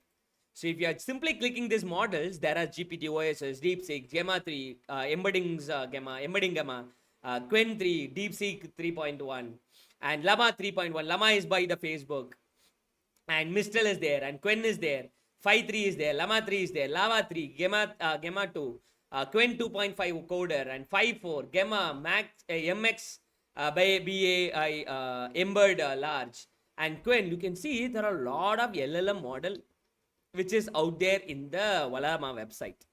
Even you can see how much scroll I'm making here. Okay, there are a lot of AI models out there. Sanjay, which should I go for? Guys, that decision we have to make based on our needs, because I always tell my community members, you don't want to be loyal to AI tools. Because when I see my sisters or friends and those things, they are using one tool called ChatGPT, and if they are getting an answer, not getting an answer, they are okay with that. Guys, you don't want to be loyal for ChatGPT like any AI tools. Instead, if you have any prompt, put it in the ChatGPT, put it in the Claude, put it in the Gemini, or put it in the other AI like that kind of platforms, where try to get the answers, and then you can decide which is really giving you the some better performance, because you can't easily tell that this model is great for everything. No model is good for everything, because when I working with the ChatGPT's model and Claude models, for programming, Claude is awesome. Okay, when comparing with the ChatGPT, Claude's programming knowledge is really, really awesome. So, always don't be loyal for any AI tools. Whatever the search you are going to do, always you can decide based on its performance. So, take one prompt, put it in the ChatGPT, put it in the Claude.ai, put it in the DeepSeek, or put it in the Gemini, or put it in everything, and then you can decide which tool is, or which AI model is giving you the better performance based on your need. Same scenario as here as well. So even though we have a DeepSeek R1 model, all everything, you can choose the model as you wish, and you can check whether it is, how it is performing and those things. And even if you are talking about any model like Mistral, there is only one model is out there, 7 billion parameter, 4.4 GB model. But in DeepSeek, there is 4.2 GB model, 1.1 GB model, 4.7 GB model, and so on. There are a lot of models out there. And even this is what the comparison they have done, but don't believe this graphs blindly. Okay. And and if you want to pull any model, you can use their names right here. Okay. Here they have that names, no. DeepSeek R1 latest. DeepSeek -R1 1.5b. This is what the names which you can use to pull out the model. And that's what even we are going to do it right now. First, open your command prompt, and you can pull any model you want just by using the command call Ollama space pull space Mistral, that model name. Okay, now I'm putting Ollama space pull space Mistral and enter. And it is going to pull that model from our laptop, from our Ollama platform, and it is going to keep it in the laptop. You might be shocked, Sanjay, how this 4.4 GB model downloaded very quickly. Guys, I have already downloaded it. So that's why, because otherwise 4.4 GB, I have to wait until it is downloading. So you can just use the command called Ollama space pull space model name to download that model in our laptop. Even if you want to see that demo, you can see this DeepSeek 1.1 GB model is there. No, just copy this name. There is a copy symbol will be there. Just copy this symbol. Just click that copy icon to copy that name, and you can simply execute the command call Ollama space pull space and Control V. Paste that model name and hit enter, and it will download the. Okay, I think I have already downloaded this model as well. So 1.5 billion parameter. That model also I already downloaded. And okay, let us check for any other. Gemma 3 is okay. Okay, I saw that Quen is also okay. So in Quen, this is 1.4 GB model. No, you can just copy this 1.4 GB name and Ollama space, or instead of Quen, Llama is there. Llama is your ChatGPT's your Facebook's model. So this is going to cost you 1.3 GB. So let us download this. So Ollama space pull space Llama 3.2 1 billion parameter and hit enter, and it will download that Llama 3.2 model in our laptop. Ta-da! Can you see that? Now it is started downloading. So this is how you have to download that model in our laptop. Balu, Sanjay, should we do all? Not needed. Okay, you can just have any one model. If you don't have memory or in your laptop, or if you don't have internet, sufficient internet, you can download DeepSeek model if you want, which is going to cost you 1.1 GB. So, but based on the need, okay, like if you are wanted to just test multiple model, that is also you can do. But for now, you can just download only Mistral model or only DeepSeek model. It's based on your wish. But you can copy that model names from this Ollama website itself. Just click a copy symbol there. Okay. So download that model in this way. So now I am already downloading Llama, which is going to cost me 1.3 GB. So this is how you can able to download the model. Are you all really clear? Guys, if you are really super clear, you just post super clear Sanjay in your comment section, guys. Okay, all people, just give your comments in the live chat.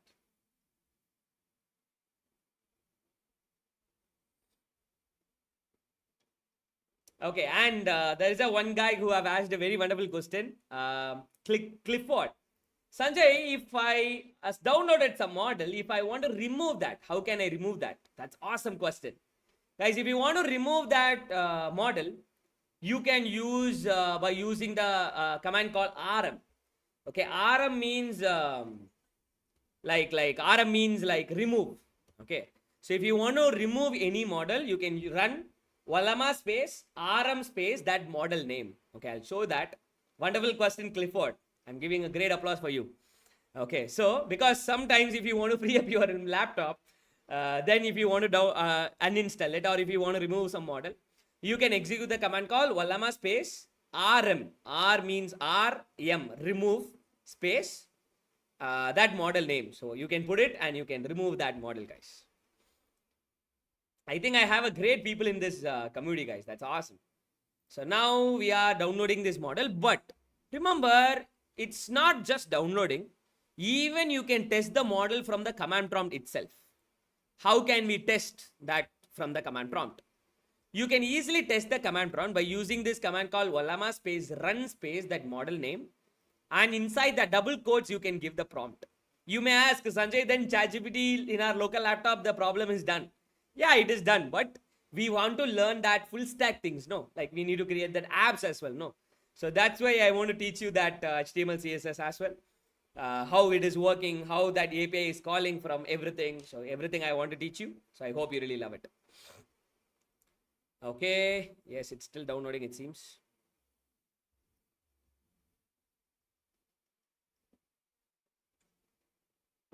Only Mistral is enough? Yes. If you, it's up to you. You can decide. Only if you want a Mistral or if you want other model or something, that we can decide. But here we are downloading only Mistral model. We are going to use a Mistral model. If that is not sufficient with the memory or something, we can run using a DeepSeek model. It's based on our wish. Only changes, we need to do the changes in the program. In like which model we have to use, that and all, we can change it in the program to do that. So now it is downloading, guys. It's almost completed. Okay, now it is verifying.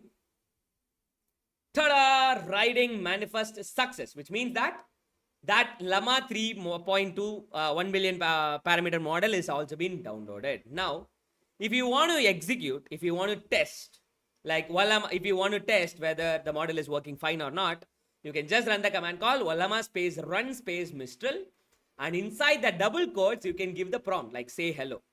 Just hit enter. You can see this icon which is thinking, and it will think and it will give you the output. And also here also there is something really important every people should aware. Ta-da! Can you see that? Hello there. How can I assist you today? Guys, do you love this demo? If you really love it, you just post I love it, Sanjay, in your comment section. Now, the very important thing, we have the LLM model in our laptop first now. But it doesn't mean that every model will be in the same speed, every model in the same size, every model will give a equal performance. No. Every model will different in a size, will be different in a way of methodology of processing a content, and the time consuming to give the answers.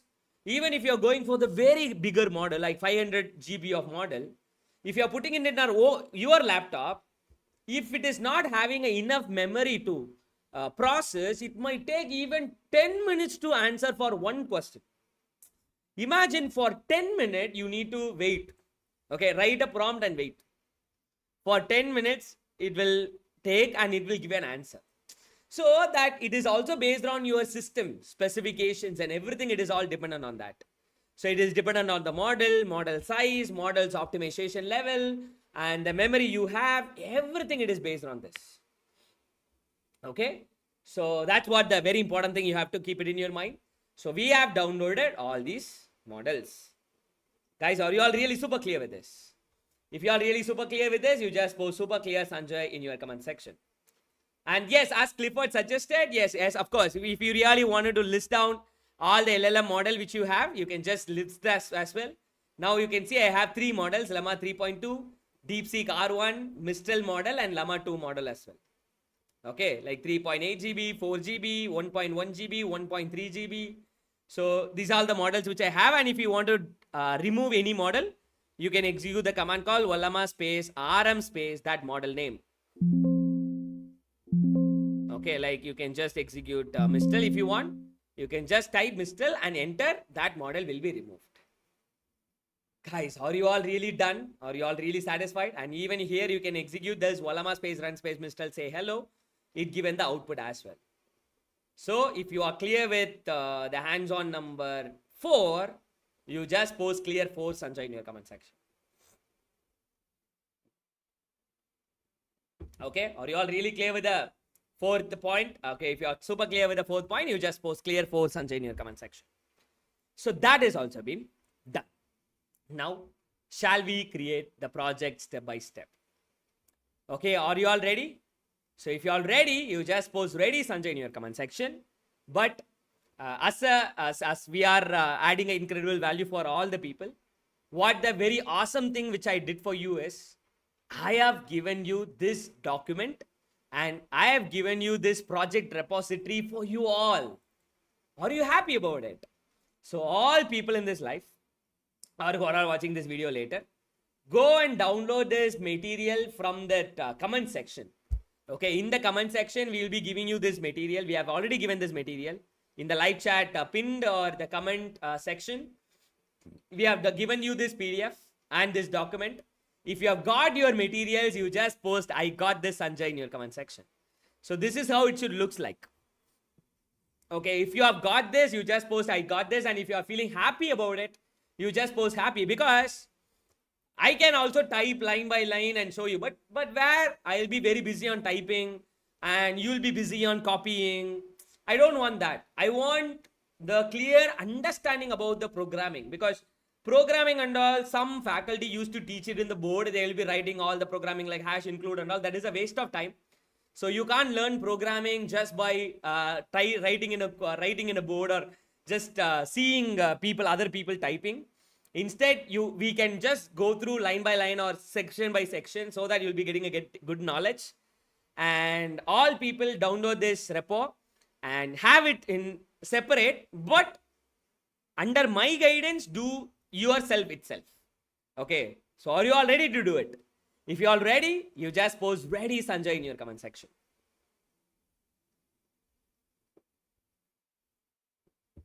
Okay, are you all ready for this? If you are ready for this, you just post super ready Sanjay in your comment section. So now we'll do it. I hope you're all ready. And in this document, I've given you all the detailed procedures as well. You can check it out step by step. So what we really wanted to do is, first click new button and create one new folder, an empty folder. I have nothing here. Okay, I'm creating one new folder called demo. Okay, it has nothing in it. I just created one folder. It is empty now.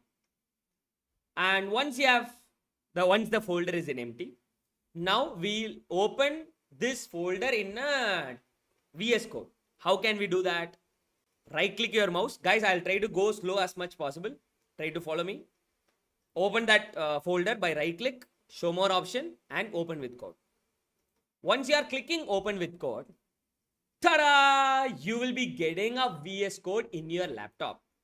Now, I'm clicking trust. I trust the author. Guys, that's why I told you, don't parallelly do it with me.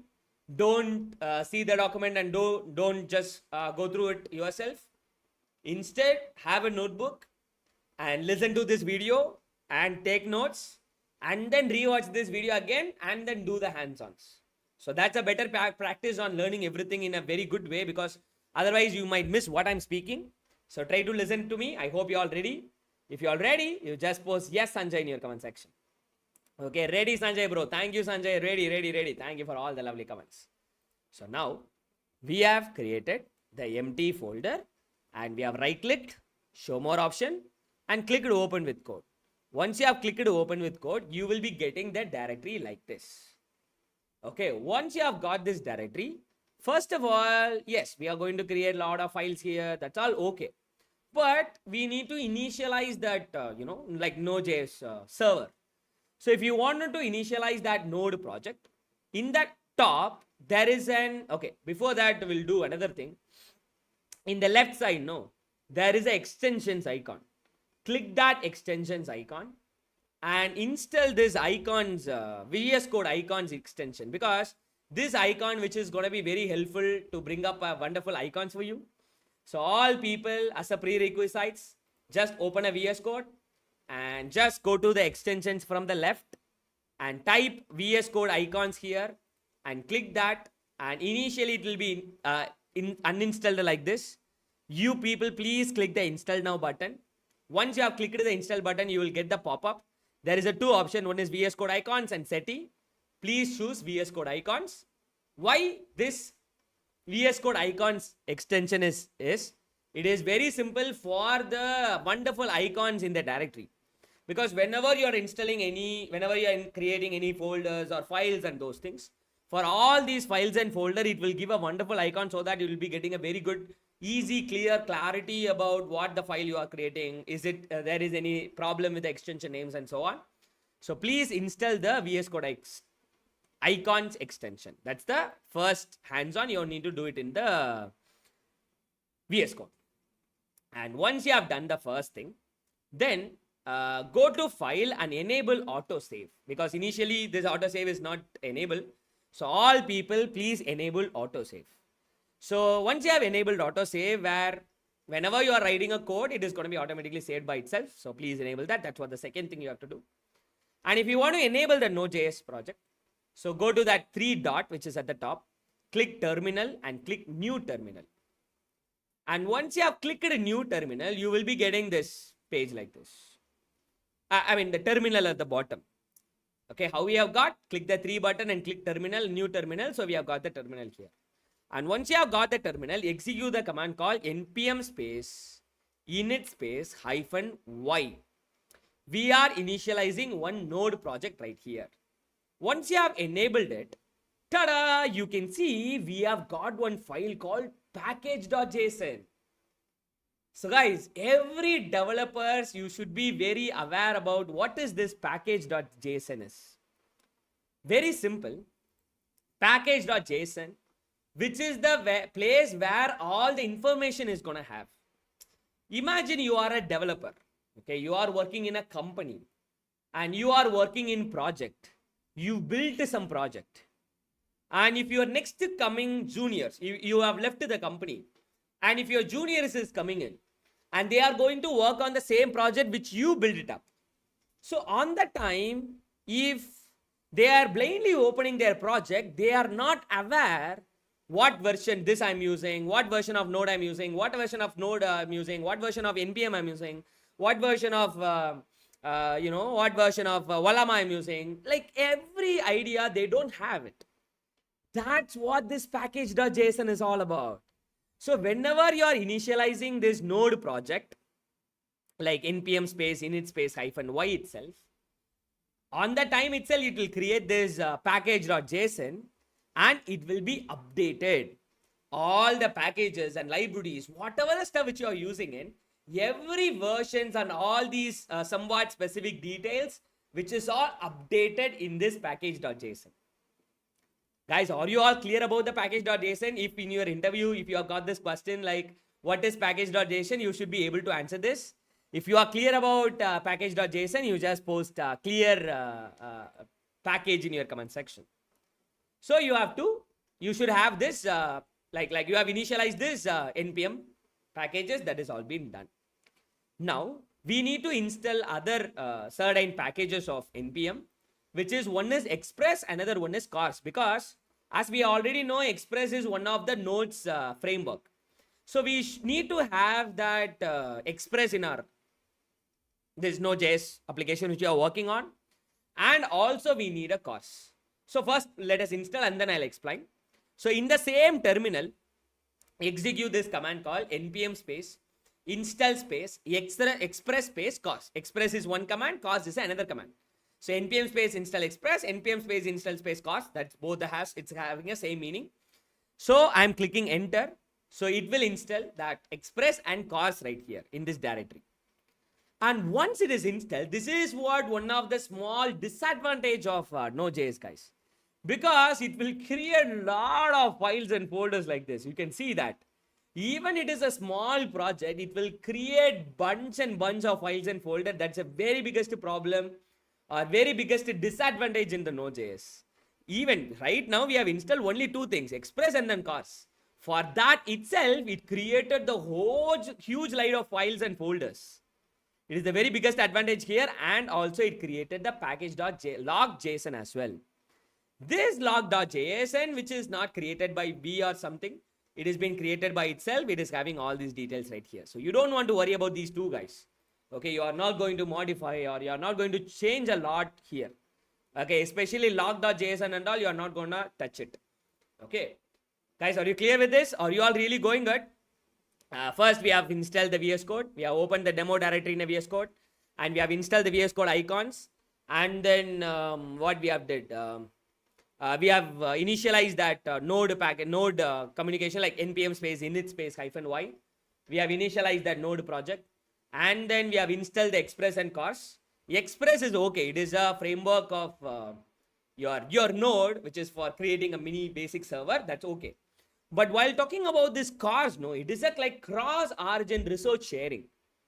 It is like a web security mechanism that is going to be helpful for a web page from one origin to request resources from another origin. Because here you are writing a prompt in the web app that is needed to be posted in the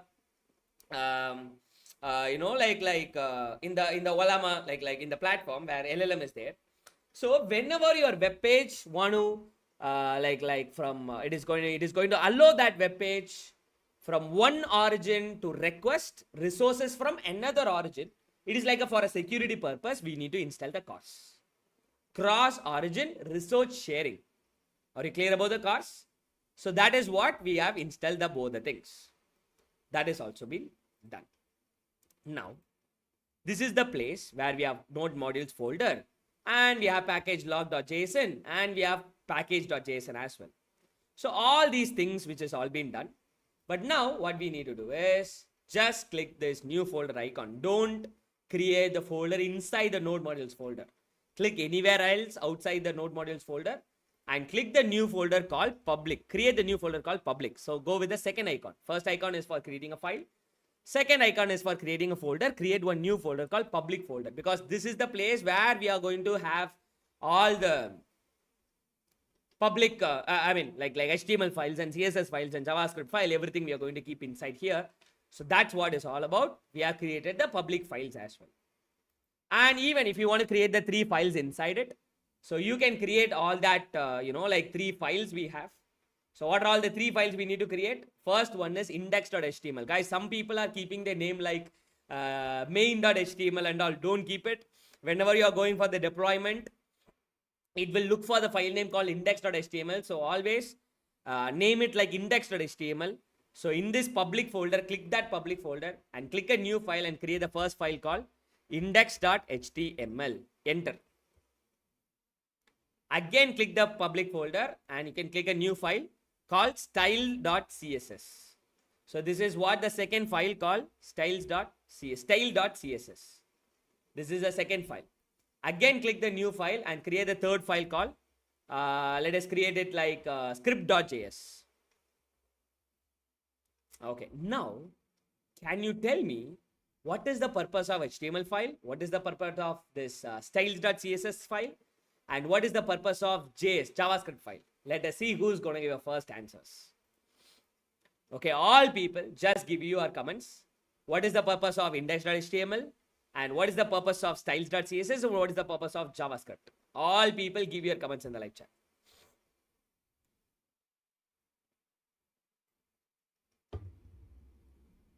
Okay, all people give your comments in the live chat. Okay, what is the purpose of this HTML and styles.css and script.js? All people give your comments in the live chat. Okay, so as we already know, this index.html, which is going to be helpful for what? Creating a structure or skeleton for your website. And styles.css, which is going to be helpful for styling your website. And why the JavaScript is for? Which is for making website interactive and dynamic. Because as I've already told you, this is for front end part. Why it is needed Sanjay? Why it is really need Sanjay here? Because if you are giving some prompt, it is going to give an answer, right? It is not going to print all the messages like tuck, like in a single shot. No, it is going to put a typing animation. If you are asking like what is HTML as a prompt, it is going to give you the reply like HTML is the hypertext markup language. It is going to be helpful for creating a structure and skeleton. For it is like going to type dynamically in the website. That's why we are using script.js. Guys, are you clear about the JS? Because some people will misunderstand that this script.js is for the server. No. This script.js is for the dynamic updating in the website. So HTML is for structure, styles.css is for styling, and script.js is for dynamic and interactive website. So it is going to put the typing animation when it is giving us an output. So for that, that's what the script.js is all about. Okay, are you all really clear with this, all these things? And then we are going to create another file called server.js. But while creating a server.js, don't create inside the public folder. Create outside the public folder where you have a node modules folder. Same place you need to have a server.js.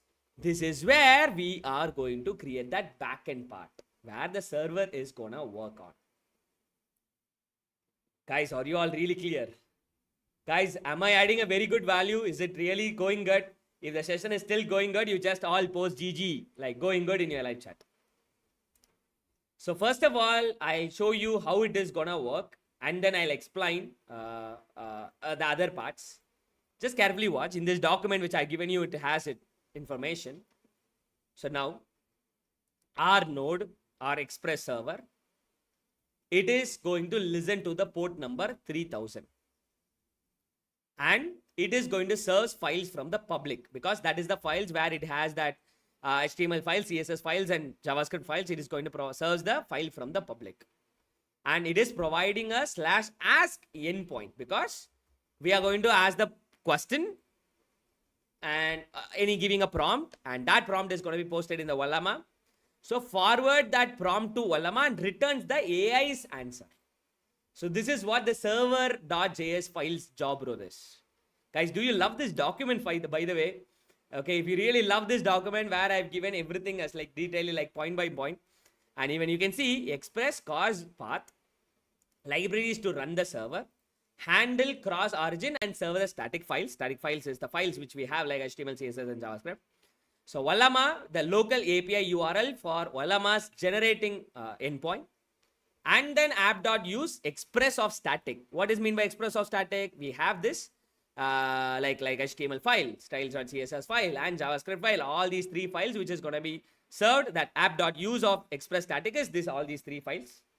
And then ask handler. What that ask handler is going to do is, it is going to reads the prompt which is we have given in that request body, and it is going to call the Ollama with the model and then prompt. And then it is going to send back the response string to the browser. Okay, guys, are you all really clear with the flow? If you are not clear with the flow, you can't able to understand this project. So all people try to understand the flow. If you have any doubt, you can ask it. But other than that, you can just post clear Sanjay in your comment section. First, we are running a server. Okay, to serve a static files based on our Express, which is a Nodes framework, which we have already installed and those things. and Ollama, which is going to provide you the local API URL, because we have already checked that Ollama is already running. When I'm trying to type the Ollama space serve, it's shown me that Ollama is already running, so I don't want to do anything. So that's what Ollama is already running. So which is going to provide you some local API. I believe you know already about API, which is going to provide you that Ollama's generating endpoint. So that's what it is going to provide. And in that app which we are creating, it is going to use that, it is going to serve the static things which we have is called HTML, CSS and JavaScript. And then what ask handler, because that's what ask endpoint is. What ask handler is going to do is, it is going to read all the prompt which we have typed in that body, and that it is going to be passed into the Ollama by passing that prompt, and the model is a Mistral, and that two things is going to be passed into the Ollama, and then it is going to send back the response string to the browser, so that in the browser you can see the live output. So this is what the ask handler is doing. Okay. So this is what the flow is. If you are super clear with the flow, you just post super clear Sanjay in your comment section. Okay, if you are really super clear with the flow, you just post super clear. That's what the server.json will be working on. Don't worry. And then now it's time to check out the HTML as well. So what is the purpose of HTML? So as you already know, we are going to create some two button. One is like ask button or clear button or something. And so that's what that HTML file we are going to create, and then we are going to create the CSS file, and then we are going to create the JavaScript file. So these are the 4 files flow is. If you are clear about what is the purpose of all these 4 files, all people just post super clear Sanjay in your comment section.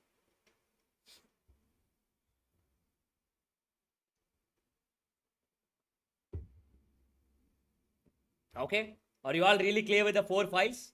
If you are clear with all these 4 files, you just post clear Sanjay in your comment section. Okay, all you all clear about the 4 files? If you are clear, just post super clear Sanjay in your comment section. Now, let us create the structure or skeleton of the website. In that code, which I've given you, I've given a line by line explanation for you. So I'll put the code and I'll explain you like in every section what we have did. But first, shall we see the demo output? Shall we see the just output, like how that web apps looks like? So that as Steve Jobs says, we'll connect the dark bad words so that we'll be understanding how it is being framed. Are you all ready to see that output? If you're all ready, you just post ready Sanjay in your comment section, guys. So this is what the demo files, which I have still empty. So I'll just run it from here.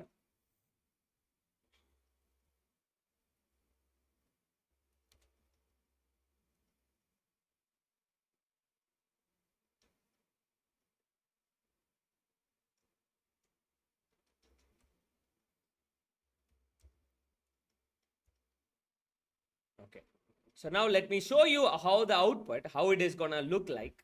And then you'll try to understand the code. Okay, let me close all the tab.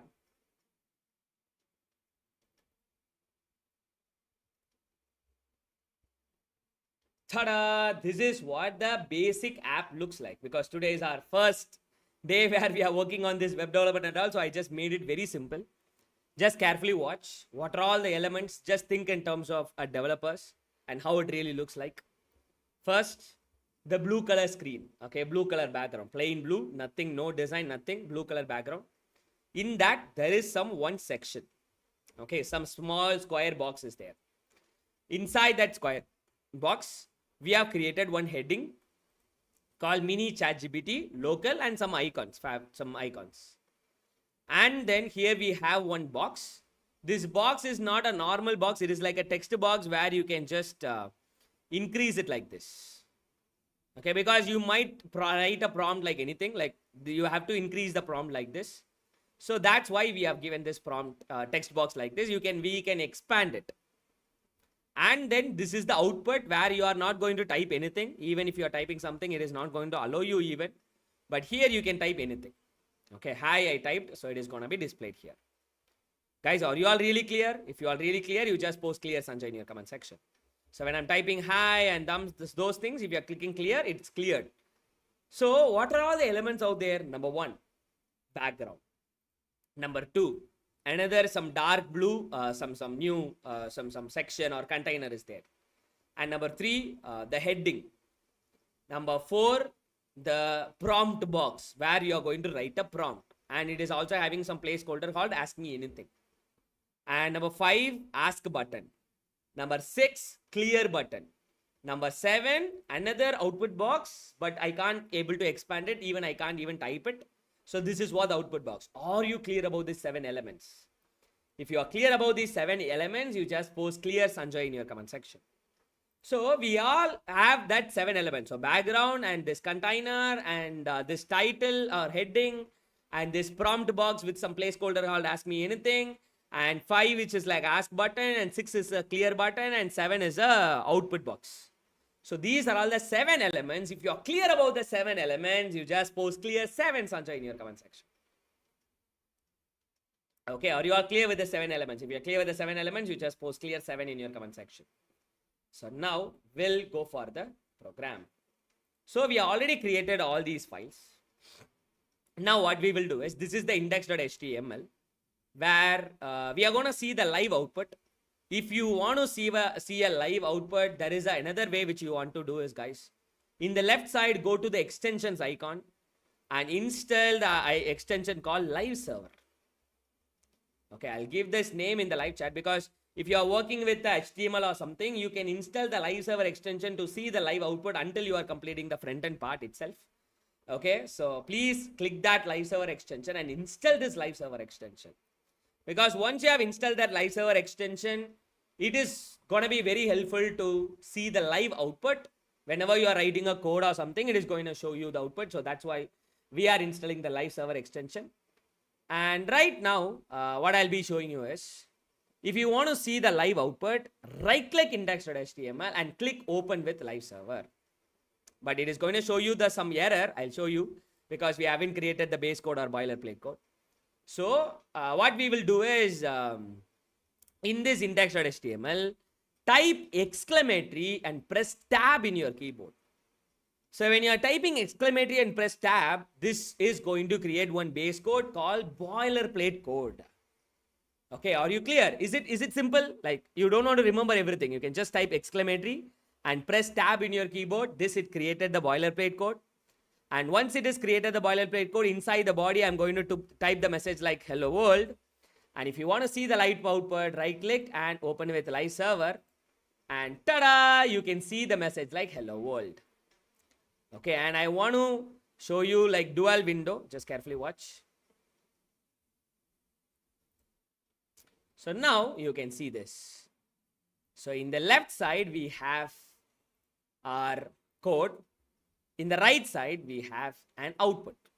So until we are completing the front end part, we can able to see the live outputs. So this is what we guys have done. Are you clear up to live server? Live server. If you're clear about up to live server, you just post clear live server in your comment section. So type exclamatory and create the boilerplate code, and this is what the output we have got. And I'll give a quick explanation about all these things. First, what is this doc type HTML, which is going to be helpful to create the base code or boilerplate code, where it is going to understand this HTML versions and so on. This doc type space HTML, which is going to be helpful for your browser to render the page in a standard mode. Okay, this is going to be helpful for your browser to render the page in a standard mode, because whenever you are really working with this kind of HTML, so browsers and all the pages, so it should understand this is the main file, and also it should know this is the HTML version and so on. So that's what this line number 1 is all about. And then here we have this line number 2, HTML is equals to lang is equals to en. What is the purpose of this? We are defining the language as an English. Okay, because if you are using a French content, you can put fr.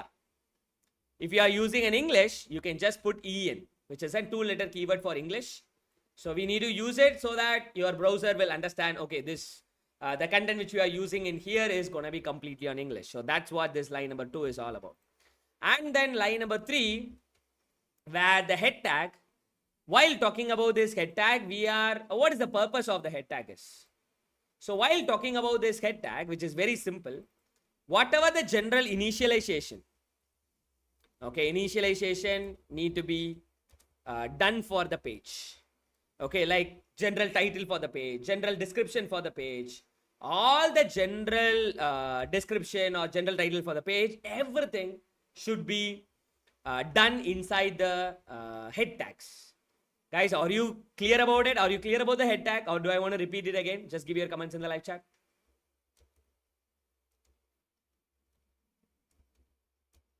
All people, just give your comments in the live chat.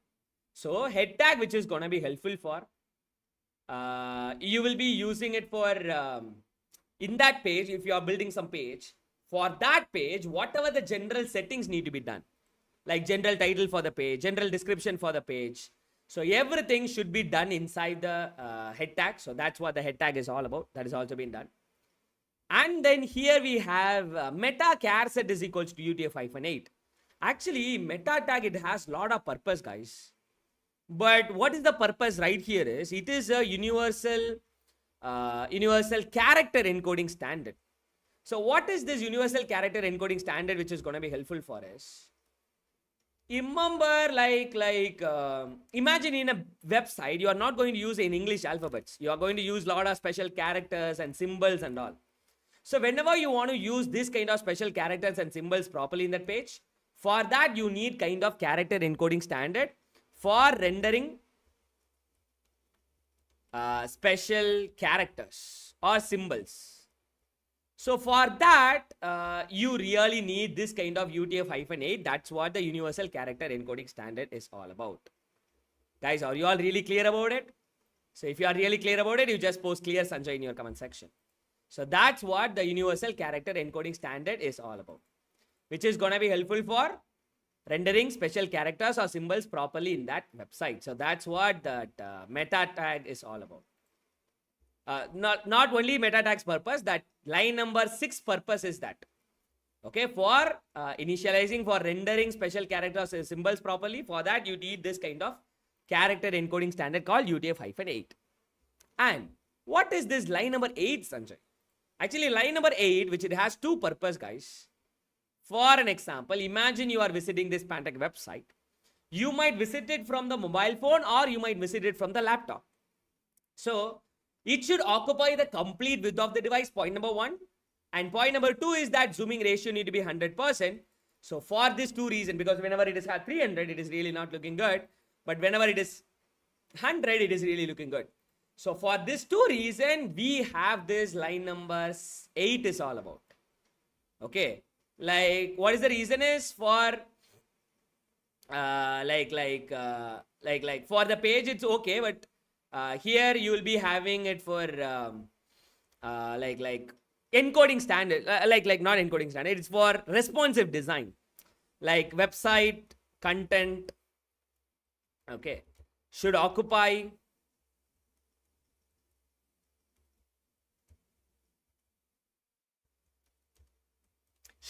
the complete width of the device, and as well that zooming ratios as well. So for this, we have this line number 8 is all about. Okay, and then we are giving the title for the page. So while talking about title for the page, you really can able to use the tag called title tag. So whenever you are using a title tag, you can see it is being listed or named as a document, but instead of that, you can give the name called website or ChatGPT mini app or anything you really wanted to initialize, like mini ChatGPT local or something. Okay, mini ChatGPT local. So likewise, you can just give the titles like this, and you can see it is being shown as the output. That's what the title is all about. Guys, are you clear about the basic, the head tag part is all about? If you are really clear about the head tag, you just post clear. And even whatever the files which you are including, like you have a styles files as well, right? If you really wanted to bring up that styles file, that can be brought up with the help of the tag called link tag. So link space rel is equals to style sheet, href is equals to styles.css if you have. Okay, I have, but it is empty now. But I have included the styles.css as well. Okay, are you all really clear about it? And hereafter we'll be going little bit faster. I hope you are ready to follow me. If you're ready, you just post ready Sanjay in your comment section. Okay, clear Sanjay bro. Thank you for all the comments. So that has all been done. I hope you all really clear up to now. If you all really super clear, you just post super clear Sanjay in your comment section.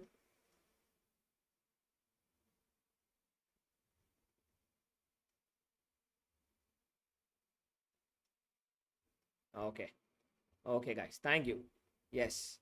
So now what we will be doing is, these are the basic part of the HTML is called which is gonna be our boilerplate code. But now it's time to create the tool. Very simply, first what we will do, we will create the we will give the headings. Okay, container is there, we will do it. While talking about that container, because as I've already know that whenever you are talking about the body, that in between some blue color, some box are there. So for that you need to create an individual div. So what we'll do, so we'll create the div in this terms like div slash class is equals to box. So we are creating one div. Inside that div, we are going to create that heading, and we are going to create that text area, and then we will create that 2 button, and then we'll create another area for the output. So that's how we'll be creating as like a step by step. So first we are creating one div, which is like a box, which I've already shown you. And then we will create the heading by using the tag called h tag. So already I've given you the codes, guys. All people, please refer it and then just try to go through it. So that's what the first heading we are creating is mini ChatGPT local. That's what the first heading we are creating. Another next very important thing, we are creating a text area. So what is that text area which is going to be helpful for us to create this kind of box, which you can able to expand it in this way. Even you can create the input tag, but input can't be expanded like this. So that's why we are using a text area tag. ID is equals to Q. ID, which is going to be very helpful for CSS part. And then placeholder, what it is needed to be written inside. It is going to be asked as like, ask me anything. So which are double quotes. And then text area got closed. This is what the line number 17 we have did. And then we'll be creating another div. Inside that div, we gonna have, we're gonna have that details about like that 2 buttons. Because this is what, the first thing is the title. Okay, and then we have created this box, like text box. And then we will create another div. Inside that div, like a row, because we need to create the 2, like 2 buttons. One is ask button, another one is a clear button. So for that, we will be creating another div. Space is class is equals to row. So while talking about this, so we'll be creating another div here. So class is equals to row. And inside that, we will be creating the first button is called ask button. So that's what the first button we are creating. You can see. So ask button has been there. And then we will be creating another button is for clear button. So these are the 2 buttons we have created right here. Okay, ask button is also there and clear button is also been there. And then very importantly, I don't know how many of you people have noticed that output. In that, you might have seen that where it is showing that output like thinking and all. So it should show what is the status, like correctly thinking or done. So that kind of status needed to be updated. So for that, we will be creating another div class, which is called to update the status. Okay. So this div is okay. Like for button alone, we have created another div. And then we have created another div class for status to update the status, whether it is thinking or whether the error or whether the output, all these details, which is going to be updated in the status. For that, we have created another div. And then finally, we need to have an output. So for that output, we should not create like a text box, text area or something, because it should show that output by itself. So we are creating another div to show the output. It is not going to be shown here right now. We'll be putting a color later. Because always remember, the class is the thing where how you are going to address that. It is like a specific way how you are going to address it. But ID, which is going to be very helpful for CSS. Like if you want to change this div's color, you can use this out. If you want to save this div color, you can change it by using st. If you want to change this div's color, you can change it. This is a separate row where you can adjust it by using a button itself. Ask button If you want to change the color of the ask button, you can change it with the help of ID called ask. If you want to change the button color of clear button, then you can use the ID called clear. So the ID, which is all very, very helpful for working with the CSS, that's what we have done. And then we have created the, we are going to call the script.js, because we will be calling the JavaScript at the end, and we are putting after all these divs ends, because it should not take much time to process the JavaScript and then showing a website. Instead, it is going to show the website. Until then, it will load all the scripts. So that's why I'm just putting a script loading at last. This is what the HTML is. I'll delete all these commands right here in this demo, because it is looking very cluttery and it is looking very difficult. But in the code which I've given you, I've given all with the comments, guys. I think it is really, really valuable.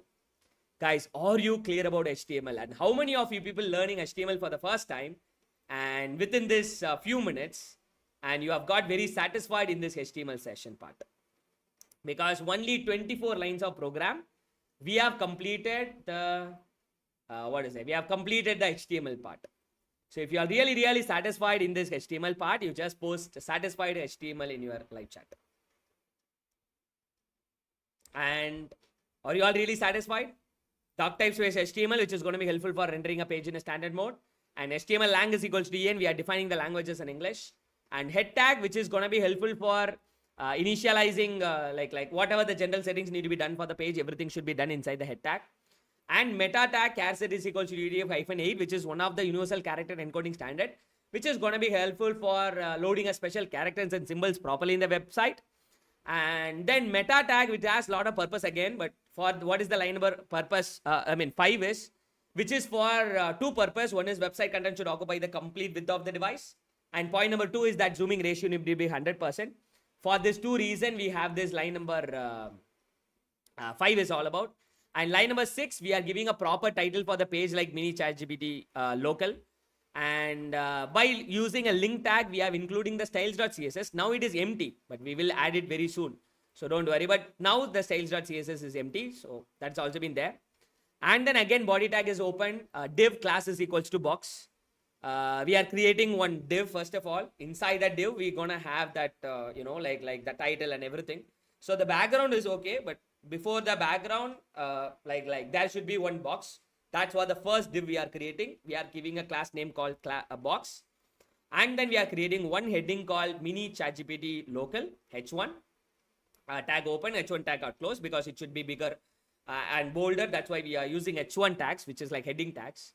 And then we are using a text area tag to have a prompt box where people can write all their messages and so on. Even if you are typing ask and something, nothing is going to happen right here because we haven't written anything right now up to now. So that's what the text area tag. And then we are creating another div so that we can organize these two buttons properly, like first row, second row.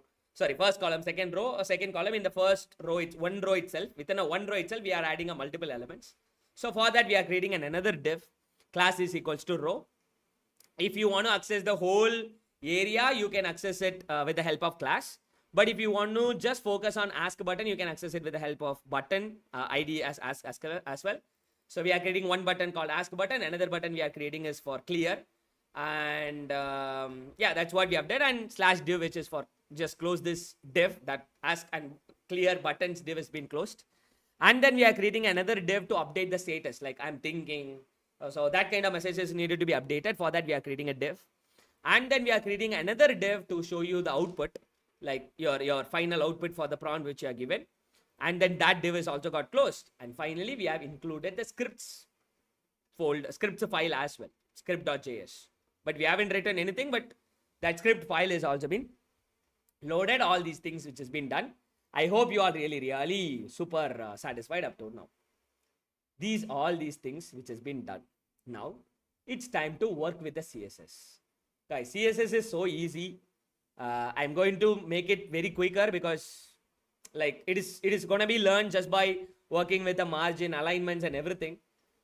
Even if you want to see that live output on the CSS, wait a minute, I'll be showing you. Okay, do you want to see the CSS somewhat different methodology? If you want to see the CSS in a different methodology, you just post I wanted Sanjay in your comment section, guys. Because a lot of people have that doubt that Sanjay, how that, what is the difference between padding and margin and all. So I would like to show you that CSS in a different way that no one can show you. Just wait a moment.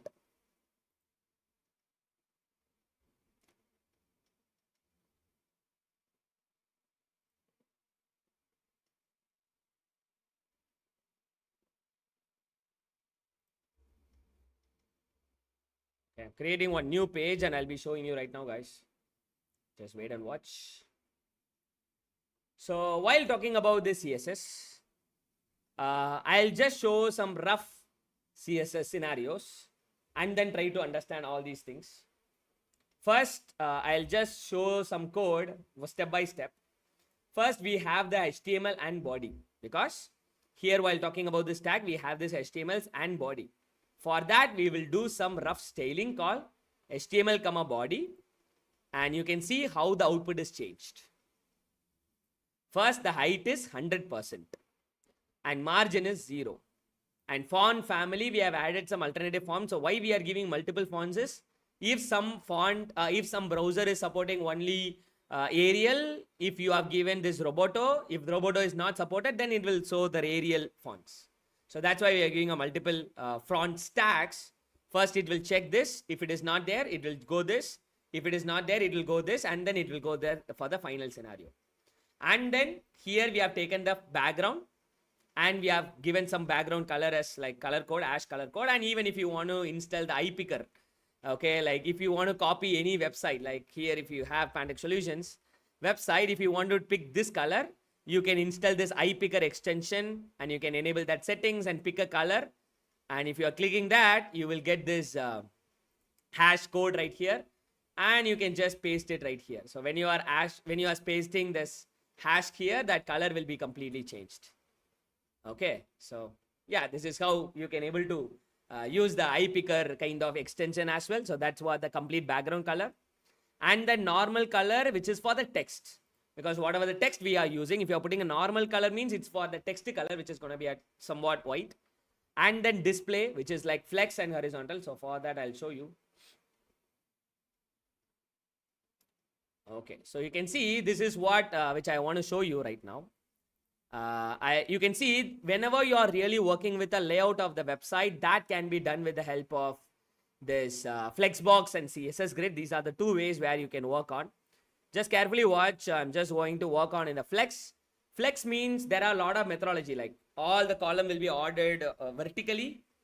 If you are choosing a second option, all the column will be ordered like as a row wise, or two column, or this column was structure and this kind of structure. You can see all the structure which Flex is offering. Or you can go with the grid. Like grid is also kind of where you can work with the grids as well. So likewise, Flexbox or CSS Grid, which is going to be helpful for working with the layout of the website. So if you are really going with the Flex here, why we are going with the Flex here? Because the Flex horizontally or vertically, you can just organize the content vertically or horizontally. So now you can just go with a Flex like this. That's what we have did in this program. Guys, do you love this type of teaching? I think no one have taught you the HTML like in this way. So CSS like in this way. If you really love this, you just post I love this. So that's what the Flex we have chosen. So whenever you are adding up any element, like if you are adding up any element like this, everything which is going to be added like vertically. So vertically or horizontally. So that's what that Flex is, display Flex is all about. So that's what we have added. I hope you all really clear. So that's what the Flex. And align items. In that Flex, all the item needed to be center aligned. You can see. So this is the container where all the content, Flexbox, and alignment which is going to be center. So you can see in the left, there is a center. That's what all the content which is going to be center aligned. And justify content is also center. So there is a justify content. And if you are putting a left, all the content will be justified content. So I'm going to put just a center. That's what we have did it right here. So this is what the HTML and body. Okay, HTML and body has been done. Now it's time to work on this div. So you already have that div, no? So we have created that div in this HTML, that box. So I'll change the color of it. So then you'll understand what is that div is done. So for that div, what's the class name we have kept? For that div, we have given the class name called box. So whenever you are accessing tags, guys, you can access it by directly like HTML or directly like this. No dot or nothing is required. But whenever you are accessing a class name, you have to access it by putting a prefix as a dot. So now you can see dot box. Guys, are you all really clear? Let me change that color, guys. This is really looking very bad. So now box dot box. So dot box is that for that box alone, that class alone, we have changed that color into, like you can see with this minimum 790. You can see at the same way. So this is the one of the box if we have. So that box you can see adjust the width. So what is the width we have? 700 pixel. So you can just put the width as 700. Okay. And yeah, that's what we have did. And background, which is going to be this one. So that's the same thing. So while talking about the style and the background, and this is what the background we have did. Okay, do you love this, guys? So this is what the 700 width which you are putting in. Okay, boxed. In that box, I'm going to put 700. So this is what the 700 width box which we have created. And then background we have changed like that somewhat dark blue color thing we have did. And border, you can see 1 pixel solid and subtle border. What is this? Actually, just carefully watch. Border. Border type, I'm going to choose solid. Just see, I'll show the difference. Now, let me change the border color as red so that you will understand. So, you can see this is what the solid means. Okay, if you're choosing a double means, it is going to put the double line. Okay, wait a minute. I'll show you. Okay. Okay, you can see the double or dotted, you can see the dotted red color. Can you see that, guys? Is it clearly visible? All people give your comments in the live chat. So dotted is this. Or dashed means it's different. And groove means it's going to be different. So out of that, we have chosen a solid. So solid border. And solid border also, they have changed like somewhat grayish. So that we can change the border color. That's what this border color is all about. And then what is this one is all about? Border one means this one. You just see when the one is, it is not visible, but you can see the 10 or 13 or 16. So the border is going to be very thicker. So that's what the border. And then border radius. So what is that border radius? Is that corner. How much corner is softed or sharp. So when it is 0, you can see the corners are very sharp. But when you are increasing into like 15 or something, the borders are sharp or soft borders. Okay. So that's what the border we have created. So which is like somewhat soft border. So that's what this part is all about. And then it's time to modify that headings. So mini ChatGPT is there. No. So that heading, the alignment is also be there. And margin also need to be adjusted. So now when I given, what is that margin is? What is that 0, 0 and 12 pixel is all about? Very simple. You just see this is the heading. I'm going to add a heading for an example. So this is the heading. This is okay. I'll change into white for better visibility. Okay. Just see this is the heading. That's okay. Center. That's also okay. But what is that margin is? Even in the margin or padding, all the corners will be there. Top, right, bottom and left. So all these corners will be there. Let me show you the difference. So when I'm increasing the top, you can see how it is adjusting. Okay, when the top is 50, you can see the change. Okay, but I'll make it 0. When I'm making padding as 50, you can see the change. Okay, padding and both the things is having its own difference. Okay, for an example, I'll have another heading right now. I'll remove this top right now. You can just see this is what 3 headings which I have. Okay, I'll just show the clear, awesome difference, guys. So this is what the center heading which I'm going to modify. Let me change the color for better idea, better visibility. So this is what the heading which I'm going to adjust. Just carefully watch. When I'm adjusting a margin, you can see how it is getting adjusted. Or even for this whole container also, you can just work on. Just you can select that and you can just adjust the margin. So margin means it is leaving that whole white space. So that's what the margin is all about. But padding in the sense where it is going to adjust it like this. Okay, it is adjusting the inner things. Okay, this is what where the padding is 100. Okay, when the padding is 100, it is really looking like this. Okay, but at the same time, if the margin is 100, I'll show both the difference. It's just going to give a good idea. Okay, this is where the margin is 100 and this is where padding is 100. Guys, are you clear about the difference between padding and margin? If you are really clear about it, you just post clear Sanjay in your comment section. So this is where the padding is 100 and this is where margin is 100. Okay, margin means you can see how it is adjusted and padding you can see how it is adjusted. So that's what we guys have even did it right here. And yeah, so that margin is also been adjusted, guys. Okay, lightly, like margin 12 pixel means we have adjusted at the top margin top position 0 0 and then 4 values are there as I've already shown you. Out of that we have adjusted that third value. So 12 pixel it is going to take on both. So that's why we have done. And then it's time to modify the text area because this is what the text area box which is also needed to be adjusted. So while talking about the text area, with this equals to 100 and height is 100 pixel and background is somewhat darker and color, which is because whenever you are typing something that is needed to be in a white color, that's what the white. And then border, that for also border has been added and border radius is 10 pixel because the rounded border, rounded corner is very curvy. And padding 10 pixel padding which has also been added and font size is 14 pixel and resize is as vertical.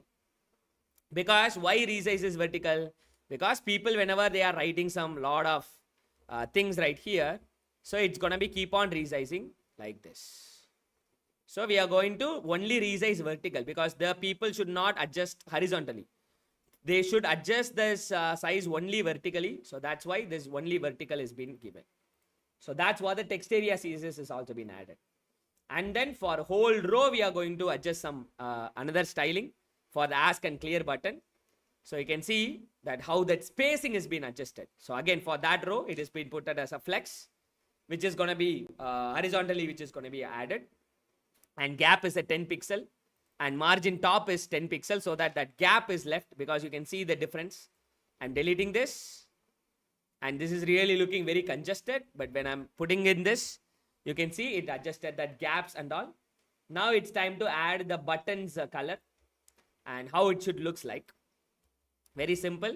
So buttons padding and like both that two values and buttons border radius and background and color and font weight and cursor and transition. So because like how it is going to be appeared and even when I'm hovering, I'll do that animation later. So that's what the button CSS part which we have added. All the radiuses and background and fonts weight and cursor pointer because it should show the pointer like this. And how it is got appeared because when you are refreshing, so this is how it's just appeared. So that's what it's all about. And then even if you really wanted to hover, if you want to change that color. So that's what the button hover color is there. You can see when I'm hovering, it is changing into slight bright blue color. So you can see, so that's why the hover button hover which has been created this. And then button dot ghost because if you really wanted to change only that ghost button in the sense that clear button, we have made it transparent. So background is transparent, so it becomes transparent. So when you are applying clear, that will do later. But background is completely transparent. And border and color is also been like white color text. So that's what it's all about. And then we need to give the CSS for the output. Because now this div, it is not shown here, but when you are adding a CSS part, tada, the output box is going to be clearly visible. So where margin top is initially 10 pixel and minimum height is 64 pixel so that it is going to be shown before the answer really coming in. And then all the paddings and border which has all been adjusted. And then for status also, I'm just going to put some message because for the CSS. Like where if it want to show that status right here. Okay, that for that status, we are giving some font size and opacity and margin top and text alignment center. This is what the CSS part is all about. Guys, if you all clear about the CSS part, you just post clear CSS Sanjay in your comment section.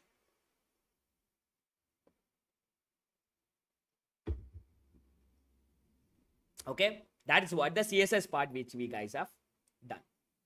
Now, third important thing is called our script.js. So what is the script.js job role is here? We need to, whenever people are clicking ask button, it should read all the text which is in this prompt, and it should send all the content into your API, your Ollama API, and then when it got an output, it is going to print that output right here, and even that is going to be in the typing animations. So that's why we'll be initializing one by one. First, in the script.js, first we have initialized all the documents. So first, if you want to access the queue thing, guys, do you remember what is queue? Because we have already given that queue ID for the whole text area. So this prompt is the, because whenever you are really working in the JavaScript, no, you can access based on the certain element. So if you want to access this prompt box element, you can access with the help of queue. So that's what we are initializing one variable like document.getElementById by ID queue. And then second element, what you want to access, where you need to update the output. No, so this output area needs to be accessed. That's what the line number 2. And line number 3, where it should update the status, like thinking or error or something. So that status need to be updated. So we have accessed all these 3 elements by in the name of queue, out, and st. So Q is for question, out is for your output, and st is for status. So we have accessed the 3 elements and we have given the name called Q, out, and st. So that has all been done. Now, the next very important thing, I'll show you like whenever you are really going to call that function, let us first put this and then I'll put the remaining part. First, whenever you are clicking this ask button, okay, whenever you are clicking ask button, it should call the ask function. Okay, that's what we will be doing. Okay, I'll talk about the ask function later. But when you are clicking a clear button, okay, typing something, if you are clicking clear button, it should make that queue's value. What is the queue? This is the queue. It should make all the queue's content should be washed out. Okay, you can see queue's value is equals to double quotes, where it is going to clear that input, and out.text content is going to clear that output, and it is going to clear the status. So whenever people are clicking this clear button, it is going to clear this prompt area, it's going to clear this output area, it is going to clear the status area. That's what the clear button job role is. But now you are clear about the clear button, but you are not clear about the ask button, because when you are clicking ask, we haven't written the function. So we need to create the function for that. Are you clear? So we will be creating one function in this way.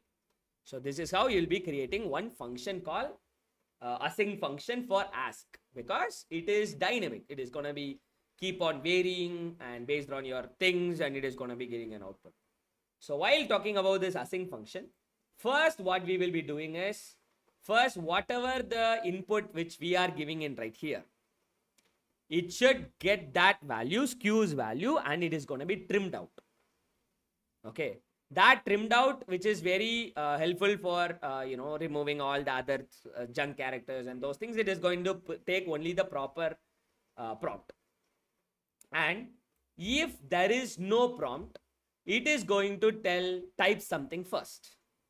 Okay, what do you mean by that? When you are clicking ask button, tada, you can see type something first.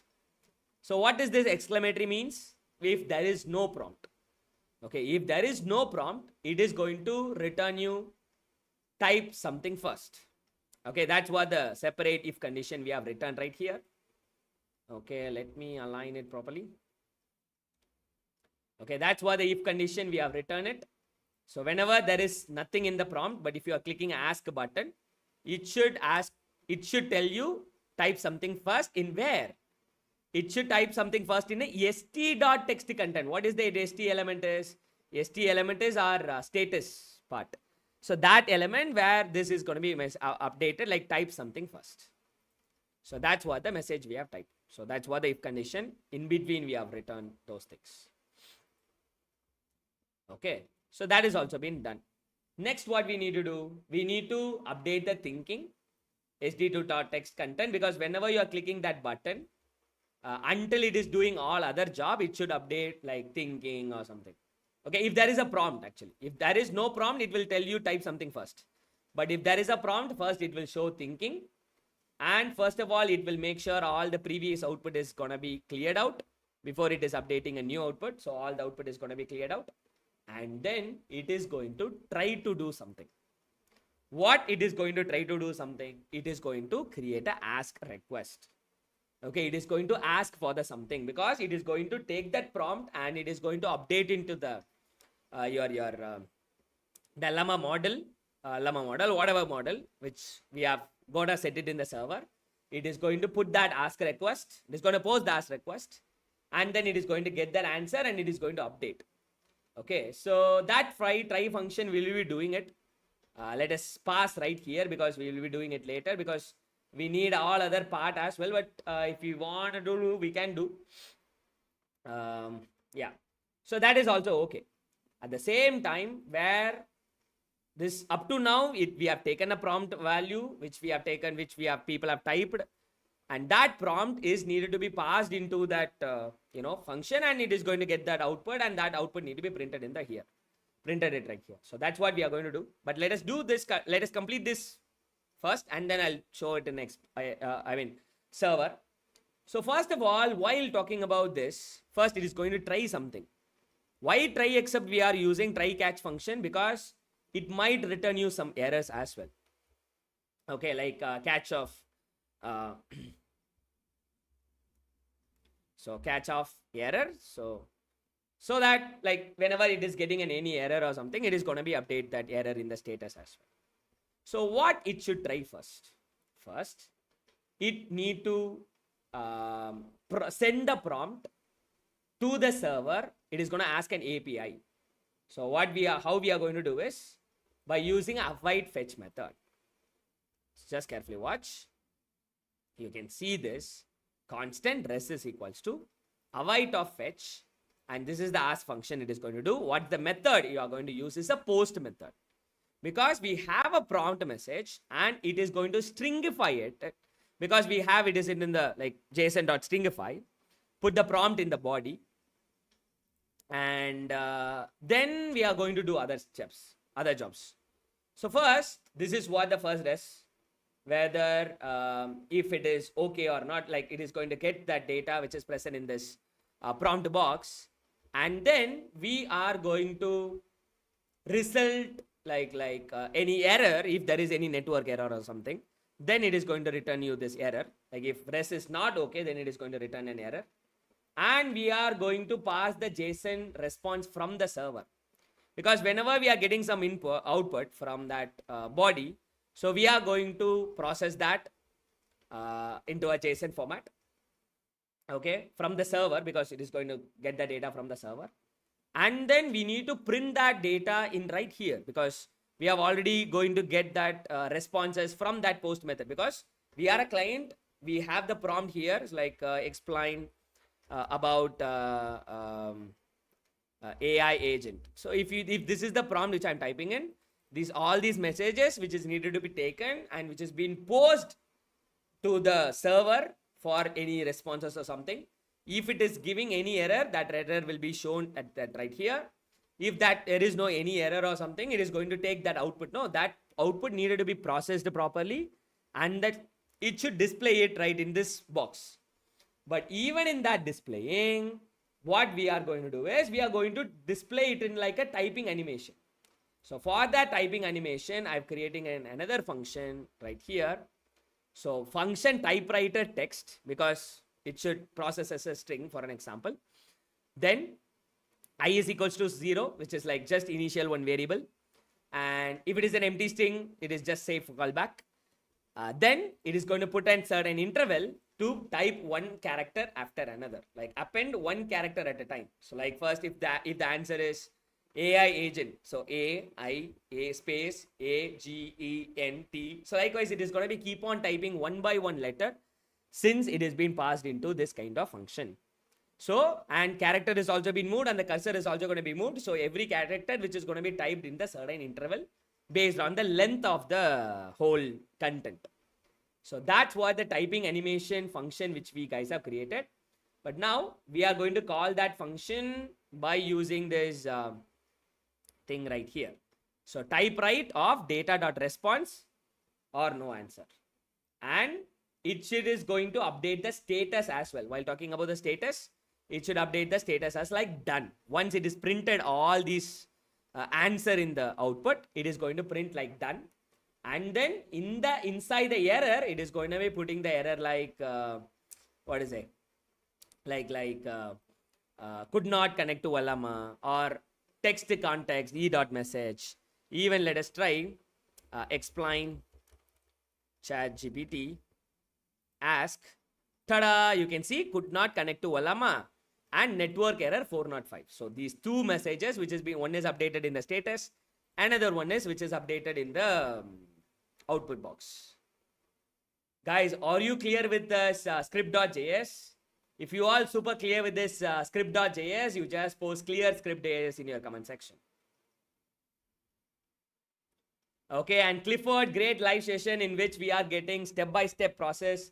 Super valuable, Sanjay bro. That's amazing, guys. So this is what all these things we have done. So to give a quick recap, in the script.js, first of all, we have initialized what are all the elements we are going to use, by the way, in the dynamic updation or something. First, we are going to access the prompt box to get the things which people are typing in. And second area where the status need to be updated. And third area where it should publish the outputs. If you don't want typing animation, you can just simply use this kind like out.text content like e. And this data response, it will automatically print there. But if you wanted to put a typing animation, so that's why we have written this typing animation function. And then first, when you are clicking ask button, it is going to call the ask function. If people are clicking a clear button, it is going to make that questions prompt is also going to be clear. If you are clicking clear, prompt is clear, status is clear, and output is clear. So all these things is being cleared. So that's why we have dropped that empty double quotes. And then when you are clicking ask button, it should call the ask function. And in that ask function, first it is going to take all the prompts value and it is going to trim. And it is going to check whether that prompt is empty or not. If the prompt is empty, it will tell you the command like type something first. If the prompt is not empty, it will post thinking. And then it is going to try something. What it is going to try something?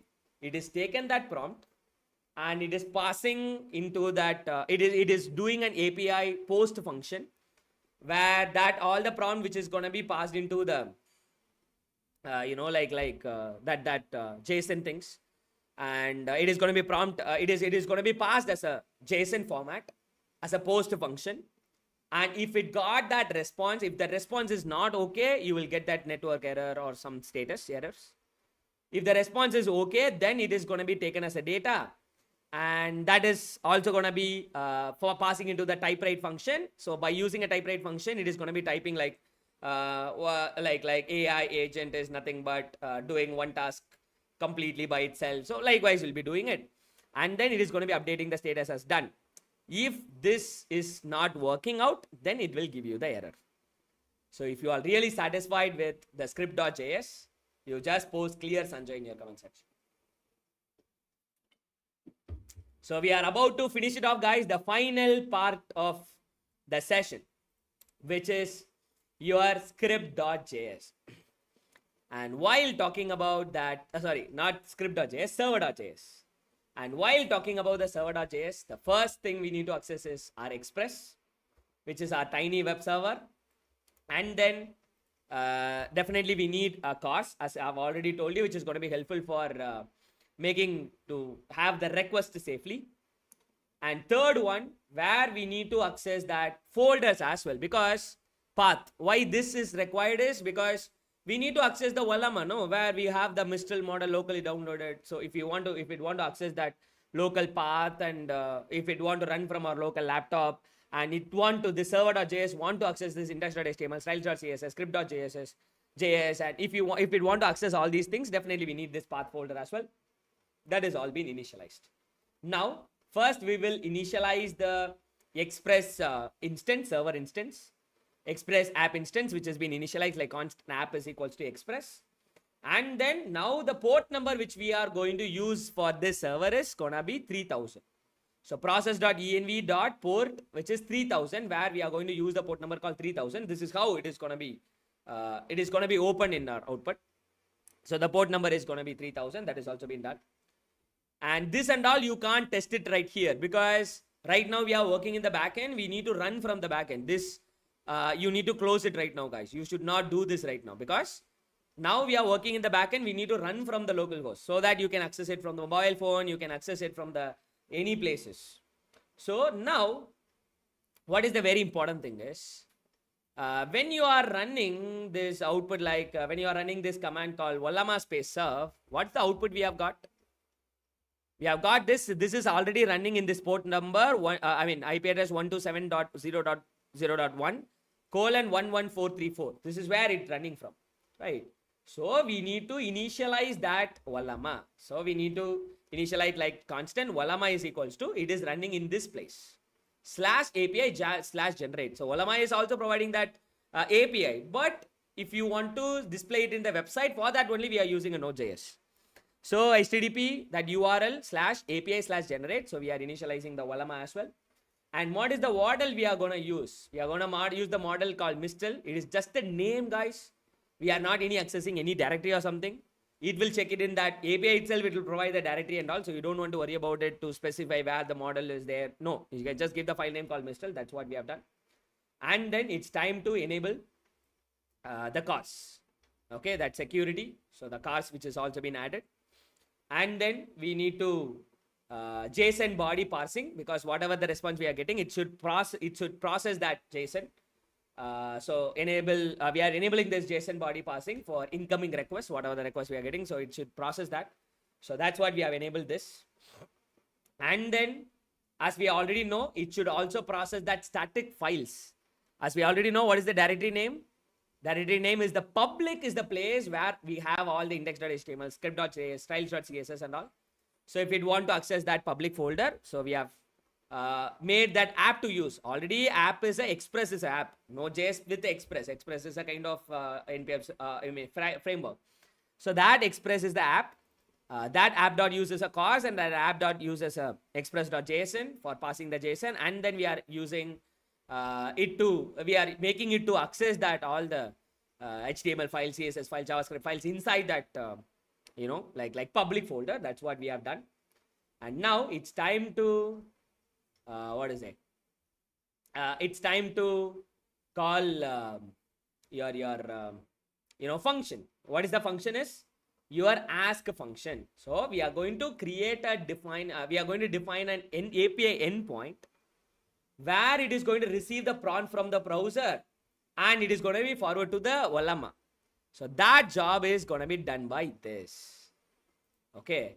So this app is going to post this, It is going to post take this prompt, and it is going to post into the Ollama. So that's what it is. We are going to try it now. So in this app.post, first we are going to try something. Okay, same as like always, try catchy error. That's very important thing which every people should be aware of. So that's what we are doing even right now. So first app.post, we are doing it, and also this close braces also need to be done. Yeah. So now, while talking about the try, first we need to read the prompt from the request body. So we are already giving some request, right? So it should read the prompt from the request body. That's what the first line. So constant prompt is equals to request body dot prompt to string. So that's what we are doing, some typecasting. We are changing it. So read the prompt from the request body. So that's what the first thing we are doing. And if the prompt is valid or not. If the prompt is invalid, then it is going to give the output like missing prompt or something in that API side. So that's what the if condition we have created right here. But even we have did that status updation there. But what if the prompt is invalid in the API side, this API side? So for that also we are giving a proper fail state. If the prompt is not valid, then it is going to put the output error called missing prompt. Then it is going to call the Ollama with the model and the prompt. This is the most important thing ever. So in here, just carefully see this. Okay, just carefully see this. Const response is equals to await space fetch of Ollama. Ollama is our that API which we are going to work on. We have already initialized that Ollama. Method is equals going to be a post method, same as like here. So here also we have did the same.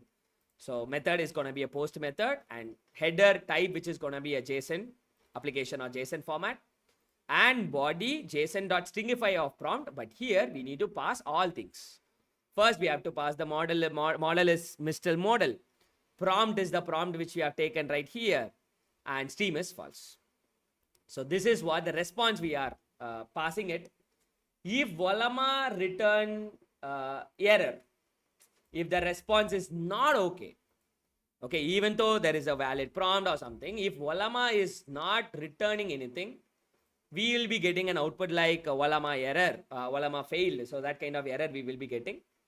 But if the output responses is good, then it is going to parse that JSON, always passing a JSON as a string, string as a JSON, always keep on doing this. That's very important thing. And extract the text responses and send it back to the browser. So now it's time to send it to the browser. So if there is no any problem or something, then it is going to give you the no response from the model or something. So otherwise we will be it is going to be passing into like await of response.json. So constant data is equals to await of response.json. So it is going to be responded back right here. Okay, are you all really clear? So that's how it is really working at the behind, where like whether it is working or not, or Ollama error, all these error, that's how it is really working on. I hope you really got it. And then, so catch of, we will be passing up an error. So while talking about this error, so how will the error which is going to be? It is going to show that console.error messages, and it is going to update the status as well. Failed to connect Ollama. So that error message will be getting it from here. And that's what we have done. And now we have to enable that, starting the server and all, we need to do it. So for that, we will be using app.listen. Port, what is the port number? Port number is a 3000. If you are running this code and if you are getting an error like port is not found error or something, then you have to change the port and you have to retest it again. And then console.log of mini ChatGPT running in port localhost and port number. And console.log is showing ensure Ollama is running in Mistral is pulled. Now, shall we run this? Are you all ready? If you are ready, you just post ready Sanjay in your comment section, guys. Okay, all people just post, if you are ready, you just post ready Sanjay in your comment section. And now, all people just go to view and enable the terminal. So we have the terminal, and make sure your terminal in the demo directory, not inside the public directory or something. So because we are going to execute that server, no? So it should be present in the demo directory, and then you can like run it like node space server.js. Okay, you can just run it like node space server.js and hit enter, and you will be getting an output like ChatGPT, mini ChatGPT running on localhost 3000, and I'm just copying it, and I'm just pasting it, and I'm just getting enter. This is what the ChatGPT, the same output we have got. But even this padding is also you can adjust if you want. And in the ask me anything, just I'm going to tell explain me the difference between AI agent and agentic AI. Okay, in a simple, easy way as bullet points. Okay, that's how the prompt which I typed right here. Okay, once the prompt which has been typed right here, now I'm going to click a ask button. Can you see the updation which is called thinking? Okay, we have to wait. So this model is going to update the output at the bottom. Guys, all people, just tell me how was this session? Okay, did I really added a very good value? Okay, if I added a very good value, all people just give your comments in the live chat. Yes, we'll wait until to see the output. But all people give your comments in the live chat. How was this session is all about? Because now the time is more than 2.5 hours. This really became, we have started at 7, 8, 9, which is more than 2.5 hours. It's a 3-hour session, it seems. So I hope you really enjoy the session. All people who have attended this live session or people who have watched this videos completely up to now, I hope you really enjoyed, and I hope I really added a very good value for you. So if you guys felt the value a lot, all people just give your comments in the live chat like valuable or something. And also I want a simple small request from you. What is the thing is, visit Pantech.ai or Warriors Hub from the Google map, and here you can see the like review section. So in the review section, go and write a paragraph kind of review for me, guys. Okay, those people who really wanted to write a paragraph kind of review, all people, my team will be giving you that link in the live chat. So you can click that link and write a paragraph kind of review for me. So those people who really wanted to write a review, just go and write the reviews, guys. Okay, if I added a very good value, because I conducted this live event for free, I've given this PDF for free, I've given all the material source code for free, everything I've given you for free. If you are really felt the value, all people just go to that review link, which my team will be sharing you right now, and write the paragraph kind of review, and tada, you can see the output. It is updated the status like done, and it is given the 3 important bullet points like AI agent and agentic AI, everything we have got. All people, if you will write a review for me, you just post I will Sanjay in your comment section. Lot of people have sustained in this live session. I felt very happy about it. But how many of you people really wanted to learn AI in data science from the basic to the advanced level? If you really wanted, you just post I wanted in your comment section. Because those people who really wanted to master AI in data science in the core level, who need to be job ready, or even who really can use this skill to do a freelancing and so on, we are providing an AI in data science X bundle, which is going to 10x your AI in data science career skill. In this AI in data science X bundle, the first thing which you will be getting is called every Monday to Friday live session is there. Can you believe that? Even if you are investing 40,000 to a certain company, lot of places you won't get the daily live class. But here, daily 30 to 45 minutes, you have a live session where every 5 days we'll be having some topics, like 5 days on Power BI, some days 5 days on AI agent, some days 5 days on generative AI, some days 5 days on agentic AI, some days 5 days on Python programming or data analysis or business analytics and so on. So likewise, every Monday to Friday, some live will be there, which is only for the VIP members. That live, you can completely attend it. Even if you're missing out that live, that recording is also going to be uploaded. Because already we have conducted the live event for a lot of years back. You can see a lot of event from 2024, 2025. There are a lot of live event. Even in the past 5 days, we have conducted the live on AI agent 5 days. That live recordings and materials has been uploaded. And next version of traditional AI, that video recordings and that material has also been uploaded. And a lot of AI tools live session also we have conducted. That live also we have uploaded. And we have conducted some 15 days of live on Power BI, which is like bonus deep content. That recording has also been uploaded. So those people who are all been part of this AI in Data Science X bundle, you will be having a daily 30 to 45 minute live session in the field of AI in Data Science with its recordings. So that's the first value you'll be getting. This is valid for 1 year. This is worth value of 19,999, but this is included in this AI in Data Science X bundle. And apart from that, you will be getting some series of internship course bundle. The first internship course bundle is called AI internship course bundle. It is not a book or something. It is an internship course bundle where you will be getting all the video recordings, PPT, PDF, source code, data set, and trained model files and everything, where you will be building 25 plus projects under the category of chatbot building, Python programming, machine learning, deep learning, natural language processing, and how to use AI in cloud, and how to use AI in hardware like Raspberry Pi or Jetson Nano, NVIDIA Jetson Nano. So that's what the first internship course bundle you will be getting. For this bundle, you will be getting all the video recordings and all the material, which is worth value of 1499. Second bundle you will be getting is called Machine Learning Internship Bundle, where you will be learning about supervised, unsupervised, and reinforcement. And under all the category, you will be building 28 plus projects. So every day, one algorithm with one project. That's what the second internship course bundle you will be getting. For this bundle also, you'll be getting all the 30 days of video recordings and PPT, PDF, source code, data set, and trained model files. For this bundle also will be, which is worth value of 1499. And third bundle you will be getting is called Data Analytics Internship Bundle. Under the category of Excel, Statistics, Power BI, Tableau, MySQL database, MongoDB database, Machine Learning and Deep Learning. We have built this 30 days internship bundle on data analytics. For this bundle also, you'll be getting all the video recordings, PPT, PDF, source code, and all the material. This is the third bundle you'll be getting, which is also worth value of 1499. And fourth bundle you'll be getting is called Python internship bundle, where you'll be mastering a Python from basic to the advanced level. Python for everything, Python for data analysis, Python for data mining, Python for WhatsApp automation, Python for everything. That's what the fourth bundle called Python bundle will be providing. That bundle also will be getting all the video recordings and all the source code. This is also worth value of 1499.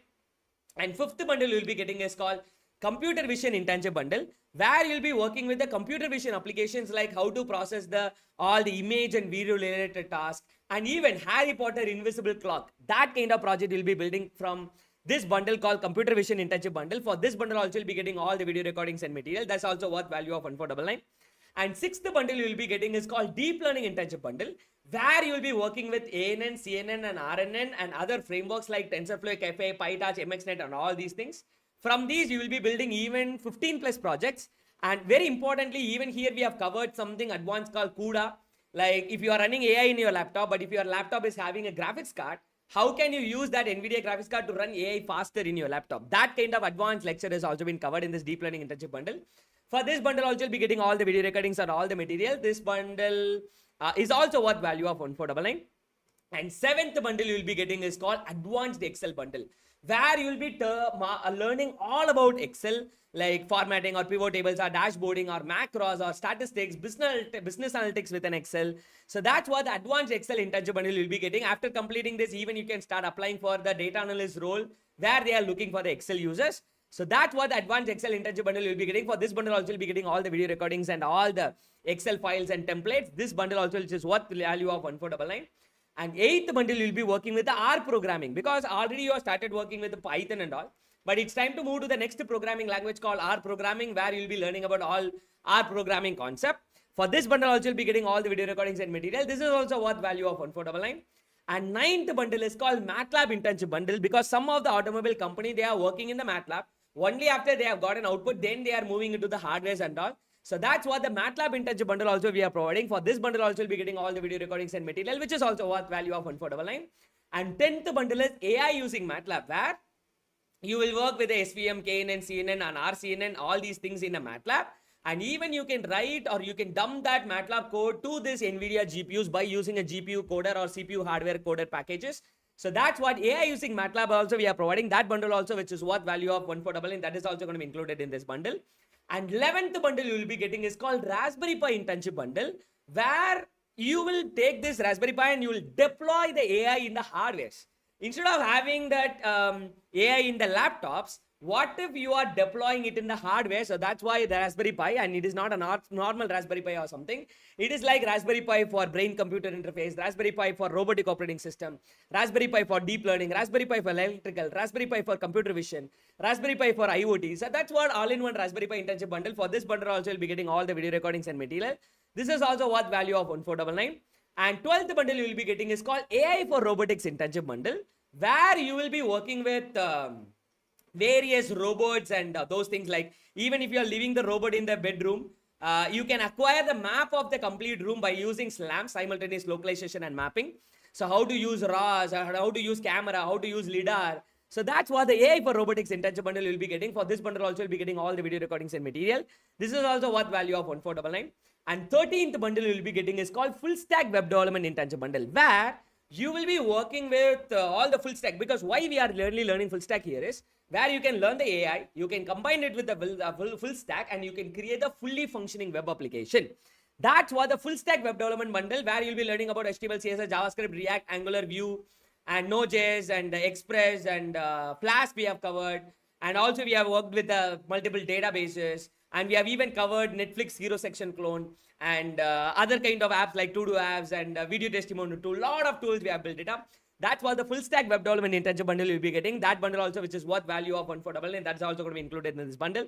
And 14th bundle you'll be getting is called Git and then GitHub, because whenever you are getting into the bigger companies, definitely you want to know how to push the project into the Git and the GitHub and all. So that's what the version control like Git and then GitHub knowledge also will be getting from this internship bundle. For this bundle also will be getting all the video recordings and material. This is also worth value of 1499. And 15th bundle you will be getting is called Streamlit internship bundle, because already you can use React or Angular to create the front end for the app. But whenever you are creating a Python based apps, you can use the Streamlit to create the front end as well. So that's what the Streamlit internship bundle also will be getting. That bundle also will be getting all the video recordings and material. This is the 15th bundle you will be getting. This is what value of 1499. And 16th bundle you will be getting is called Power BI internship bundle, where you will be mastering a Power BI from the basic to the advanced level, where you'll be working with the various type of analysis and various all the detailed knowledge which has also been added in the recordings as well. For this bundle also you'll be getting all the recordings and materials and all the Power BI templates and all the data set. This bundle also, which is what value of 1499, is being included in this bundle. And 17th bundle you will be getting is called the final bundle called the generative AI internship bundle, where you will be learning about LangChain, Hugging Face, LSTM, GRU, VAEs, GANs, NLPs, RAGs, encoders, and so on. So where you will be even creating a generative AI based apps. So that's what that generative AI based web application has also been created. That live also, that all the recordings and all the PPT, PDF, source code, all the trained model files also you'll be getting. This is also what value of 1499 is also going to be included in this bundle. So totally you will be getting all the 17 courses, video recordings, PPT, PDF, source code, dataset, and trained model files. Plus you will be getting 5 soft skill courses, because in this 23 years, we have recruited a lot of people and we have fired a lot of people. So we know what to expect from the people. So that interview skills live session will be conducted, and LinkedIn mastery and resume building and leadership and time management. All these live sessions will be conducted. That live also going to be completely included in this bundle. Recording courses will be included in this bundle, which is what value of 4999. All these 5 courses are also going to be included in this bundle. Plus you will be getting 17 individual internship certificate. Plus you will be getting a personalized internship offer letter. And up to now, whatever the things I've talked, everything which is gonna be worth value of 28,000 and 999. And even if you are checking out in our official website, like in a Warriors Way website, that Warriors Way website which is been mentioned as 10,000 rupees for the silver membership, even only like 14 courses. But people who have attended this event for this much time, you are going to get this whole bundle just at 4,999 with a lifetime validity. So lifetime validity in the sense, like you can start these courses anytime you want. You can complete it anytime you want. You can generate your certificates anytime you want. Everything is going to be lifetime validity. And not only that, even if you want to check out the reviews, we have 26,000 4.8 star review. And we have trained more than 78,000 people for up to now. And people who really want to check out the reviews, go and read the previous review which has been posted by VIP members. And not only that, the bonus live sessions like freelancing live session, resume building live session, finance live session, goal setting live session, and interview skills live session, plus mindset live sessions. All these bonus soft skill live session is also going to be conducted. Every live session you can completely attend it if you have been part of this AI and Data Science X bundle. So those people who really wanted to enroll for this internship, my team have given the link in the live chat, or even my team will be giving that link in the comment section as well. So those people who really wanted to enroll, you can click the link and enroll for it. And other than that, if you are feeling this is worthy, you just post worthy in your comment section, because here you will be getting 17 technical courses plus 5 soft skill courses and complete recordings and source code and all the materials of all the 22 courses. Plus every Monday to Friday daily 30 to 45 minute live session, because no one can conduct daily 30-minute live session. Not a lot of people are not conducting it, but here, even though your investment is just 4,999, that daily 30-minute to 45-minute live session is there. That live also you can attend it. Plus you will be getting a personalized internship offer letter plus 17 individual internship certificate, because you will be given a task. I will give you a task. I will make you to do it. And even I will evaluate you task as well. Plus, you will be getting a 3-month internship certificate. Plus, if you are interested to attend some embedded live session we are conducting, that live also, if you wanted to attend, you can attend it. And also bonus live sessions like freelancing, resume building, finance, goal setting, interview skills, mindset, everything which is needed for your life or your career, that everything is going to be included in this bundle just at 4,999 with a lifetime validity. So those people who really wanted to enroll, my team have given the link in the live chat. You can click the link and enroll for it. And if you are really enjoyed this session, you just post I enjoyed Sanjay in your comment section.